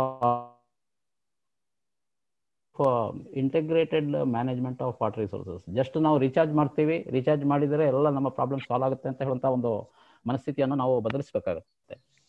ಯಾಕೆಂದರೆ ನೀರಿನೊಟ್ಟಿಗೆ ಹೊಂದಿಕೊಂಡಂತೆ ಮಣ್ಣಿದೆ, ಮರಗಳಿದೆ, ವೃಕ್ಷಗಳಿದೆ, ಹಾಗೆ ಬೇರೆ ಬೇರೆ ರೀತಿಯ ಅದರ ಸುತ್ತಮುತ್ತ ಇರುವಂತಹ ನಮ್ಮ ನೈಸರ್ಗಿಕವಾದ ಏನು ಸಂಪನ್ಮೂಲಗಳಿದೆ ಅವರ ಎಲ್ಲ ಬಗ್ಗೆ ನಾವು ಕೂಡ ಥಿಂಕ್ ಮಾಡಬೇಕಾಗುತ್ತೆ. ನಾವು ಬರೀ ನಾನು ನೀರಿನ ಬಗ್ಗೆನೇ ಮಾಡ್ತಾ ಇದ್ದೀನಿ, ನೀರೇ ನಮಗೆ ಎಲ್ಲ, ನಮಗೆ ಕೆರೆಗಳು ಡೆವಲಪ್ ಮಾಡಿದರೆ ಕೆರೆಗಳನ್ನು ಸುಸ್ಥಿತಿಯಲ್ಲಿಟ್ಟರೆ ಎಲ್ಲ ರೀಚಾರ್ಜ್ ಆಗುತ್ತೆ, ಅದರಿಂದ ನಾವು ಸಸ್ಟೈನಬಿಲಿಟಿ ಮಾಡ್ಬೋದು ಅಂತ ಹೇಳುವಂಥ ಒಂದು ಭಾವನೆಯಿಂದ ಸ್ವಲ್ಪ ಆಚೆ ಹೋಗಿ ಇನ್ನು ಬೇರೆ ಬೇರೆ ವಿಧಾನಗಳನ್ನು ನಾವು ಏನು ಮಾಡ್ಬೋದು. ಜನರಲ್ಲಿ ನಾವು ಹೇಳ್ತೀವಲ್ಲ, water conserved is water saved. ನಾವು ಅಂತರ್ಜಲವನ್ನು ಆದಷ್ಟು ಕಮ್ಮಿ ಬಳಸುವಂತಹ ವಿಧಾನಗಳು ಏನಿದೆ ಅದನ್ನೆಲ್ಲ ನಾವು ಆಲೋಚನೆ ಮಾಡಬೇಕಾಗುತ್ತೆ ನಮ್ಮ ಮ್ಯಾನೇಜ್ಮೆಂಟ್, ನಮ್ಮ ನಿರ್ವಹಣೆಯಲ್ಲಿ. ಯಾಕೆಂದರೆ ನೀರು ವೇಸ್ಟ್ ಆಗಬಾರ್ದು. ಯಾವುದೇ ರೀತಿಯ ಉಪಯೋಗದಲ್ಲಿ ನೀರಿನ ವೇಸ್ಟ್ ಅಂತ ನಾವೇನು ಕರಿತೇವೆ, ನೀರು ವೇಸ್ಟ್ ಆಗುತ್ತೆ, ಪೋಲಾಗುತ್ತೆ, ಅದನ್ನು ನಾವು ಆದಷ್ಟು ಕಡಿಮೆ ಮಾಡಬೇಕು. ಅದು ಒಂದು ನಲ್ಲಿ ಇರ್ಬೋದು. ನಮ್ಮ ವಾಟರ್ ಮ್ಯಾನ್ಗಳ ರೋಲ್ ತುಂಬ ಇಂಪಾರ್ಟೆಂಟ್. ಕುಡಿಯುವ ನೀರು ಅಂತ ಹೇಳ್ಕೊಂಡ್ರೆ ಕುಡಿಯೋ ನೀರು ಯಾರು ಕೊಡ್ತಾರೆ ಅಂದರೆ ವಾಟರ್ ಮ್ಯಾನ್. ವಾಟರ್ ಮ್ಯಾನ್ ಅವನ ಒಂದು ಜವಾಬ್ದಾರಿ ಏನಿದೆ ಅದು ತುಂಬ ತುಂಬ ಪ್ರಾಮುಖ್ಯ. ಇಲ್ಲಿ ಅವನಿಗೆ ಒಳ್ಳೆ ತಿಳುವಳಿಕೆ ಇರುತ್ತೆ, ಆದರೆ ಇನ್ನೂ ಹೆಚ್ಚಿನ ತಿಳುವಳಿಕೆ ನಾವು ಕೊಡಬೇಕಾಗುತ್ತೆ ಟೈಮ್ ಟು ಟೈಮ್, ನೀರು ಪೋಲಾಗದಾಗೆ, ವೇಸ್ಟೇಜ್ ಮಾಡೋದಾಗೆ. ಹಾಗೆ water use efficiency practices.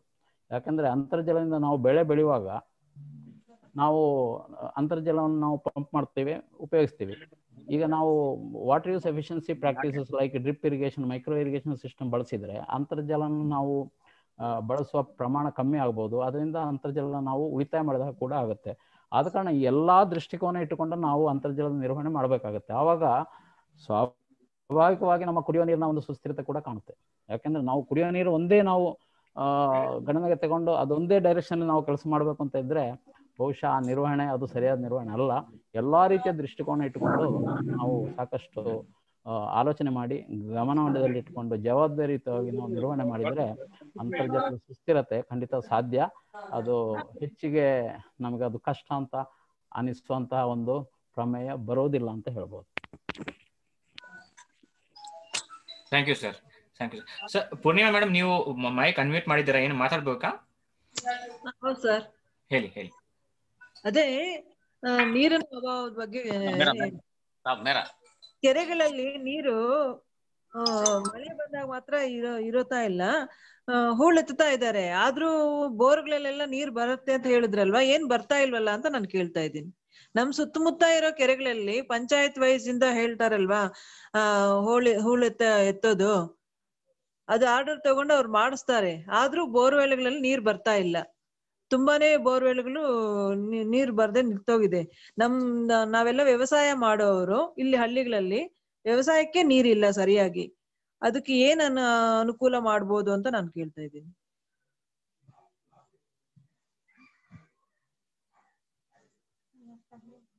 ಹೈಡ್ರೋಜಿಯಾಲಜಿಕಲ್ condition ಅಂದರೆ ಆಯಾ ಪರಿಸ್ಥಿತಿಯ ಜಲಶಿಲಾ ರಚನೆಗಳು, ಅದರ ಗುಣ ಯಾವ ಥರ ಇದೆ, ಅಲ್ಲಿ ಯಾವ ಥರ ನಾವು ಬಿರುಕುಗಳು ಸಂದುಗಳಿವೆ, ಅಂದರೆ ನಾವು ಫ್ರ್ಯಾಕ್ಚರ್ ಪ್ಯಾಟರ್ನ್ ಏನಿದೆ, ಇದೆಲ್ಲ ಕೂಡ ನಾವು ಗಣನೆಗೆ ತಗೊಳ್ಬೇಕಾಗುತ್ತೆ. ಕೆಲವು ಕೆರೆಗಳು ಏನಿರ್ತವೆ ಅಂದರೆ ಹಾಸುಬಂಡೆ ಮೇಲೆ ನಾವು ಕೆರೆಗಳು ಇರ್ಬೋದು. ಈಗ ದೇವರಾಯಪಟ್ಟಣ ಇಂಥ ಕಡೆ ಎಲ್ಲ ನಾವು ಸಾಕಷ್ಟು ನೀರು ಕಾಣ್ತೀವಿ ಕೆರೆಗಳಲ್ಲಿ ಯಾವಗಳು, ಆದರೆ ಅಲ್ಲೇ ನೀವು ಬೋರ್ವೆಲ್ ತೆಗೆದ್ರೆ ಆ ಬೋರ್ವೆಲ್ ಫೇಲ್ ಆಗುವ ಚಾನ್ಸಸ್ ಕೂಡ ಇದೆ.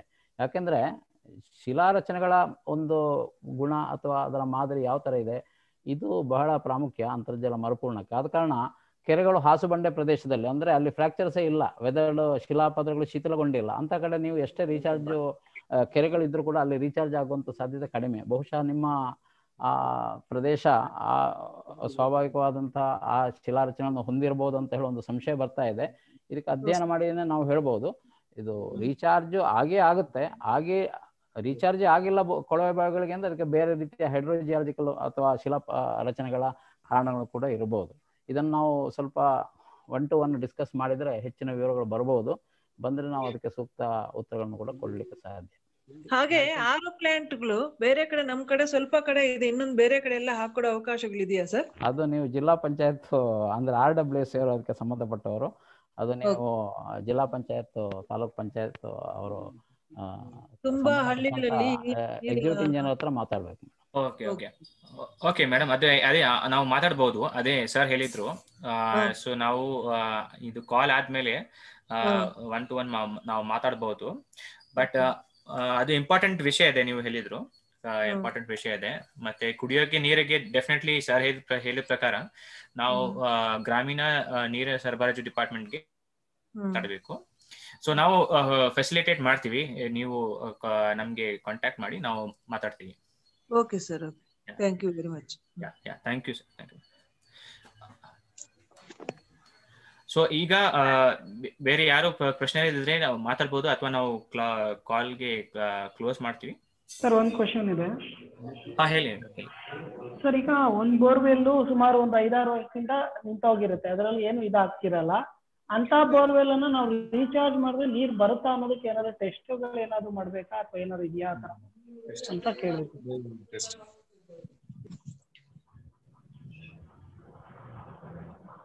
ಅರಸ್ ಅವರು ಉತ್ತರ ಕೊಡ್ತೀರಾ ಇದಕ್ಕೆ?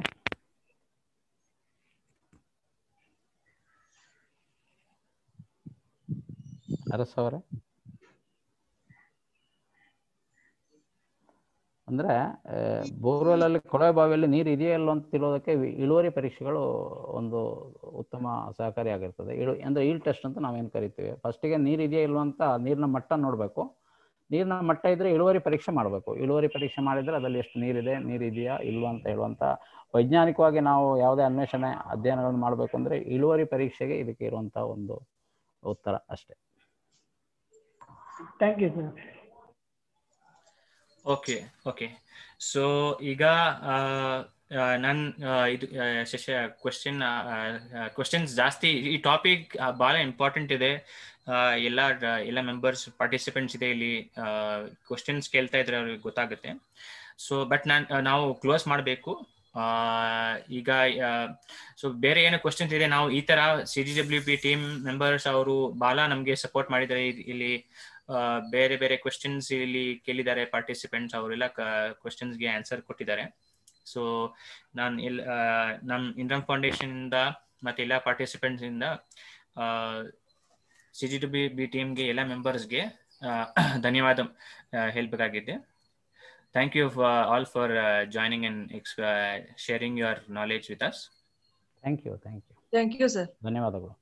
ಮತ್ತೆ ನಮ್ ಜೊತೆ FES ಇಂದ ಚಿರಂಜಿತ್ ಗುಹಾ ಅವರು ಬಹಳ ಇಂಪಾರ್ಟೆಂಟ್ ವಿಷಯ ಮೇಲೆ ಅವರು ಮಾತಾಡಿದ್ದಾರೆ. Thank you Chiranjit. Thank you.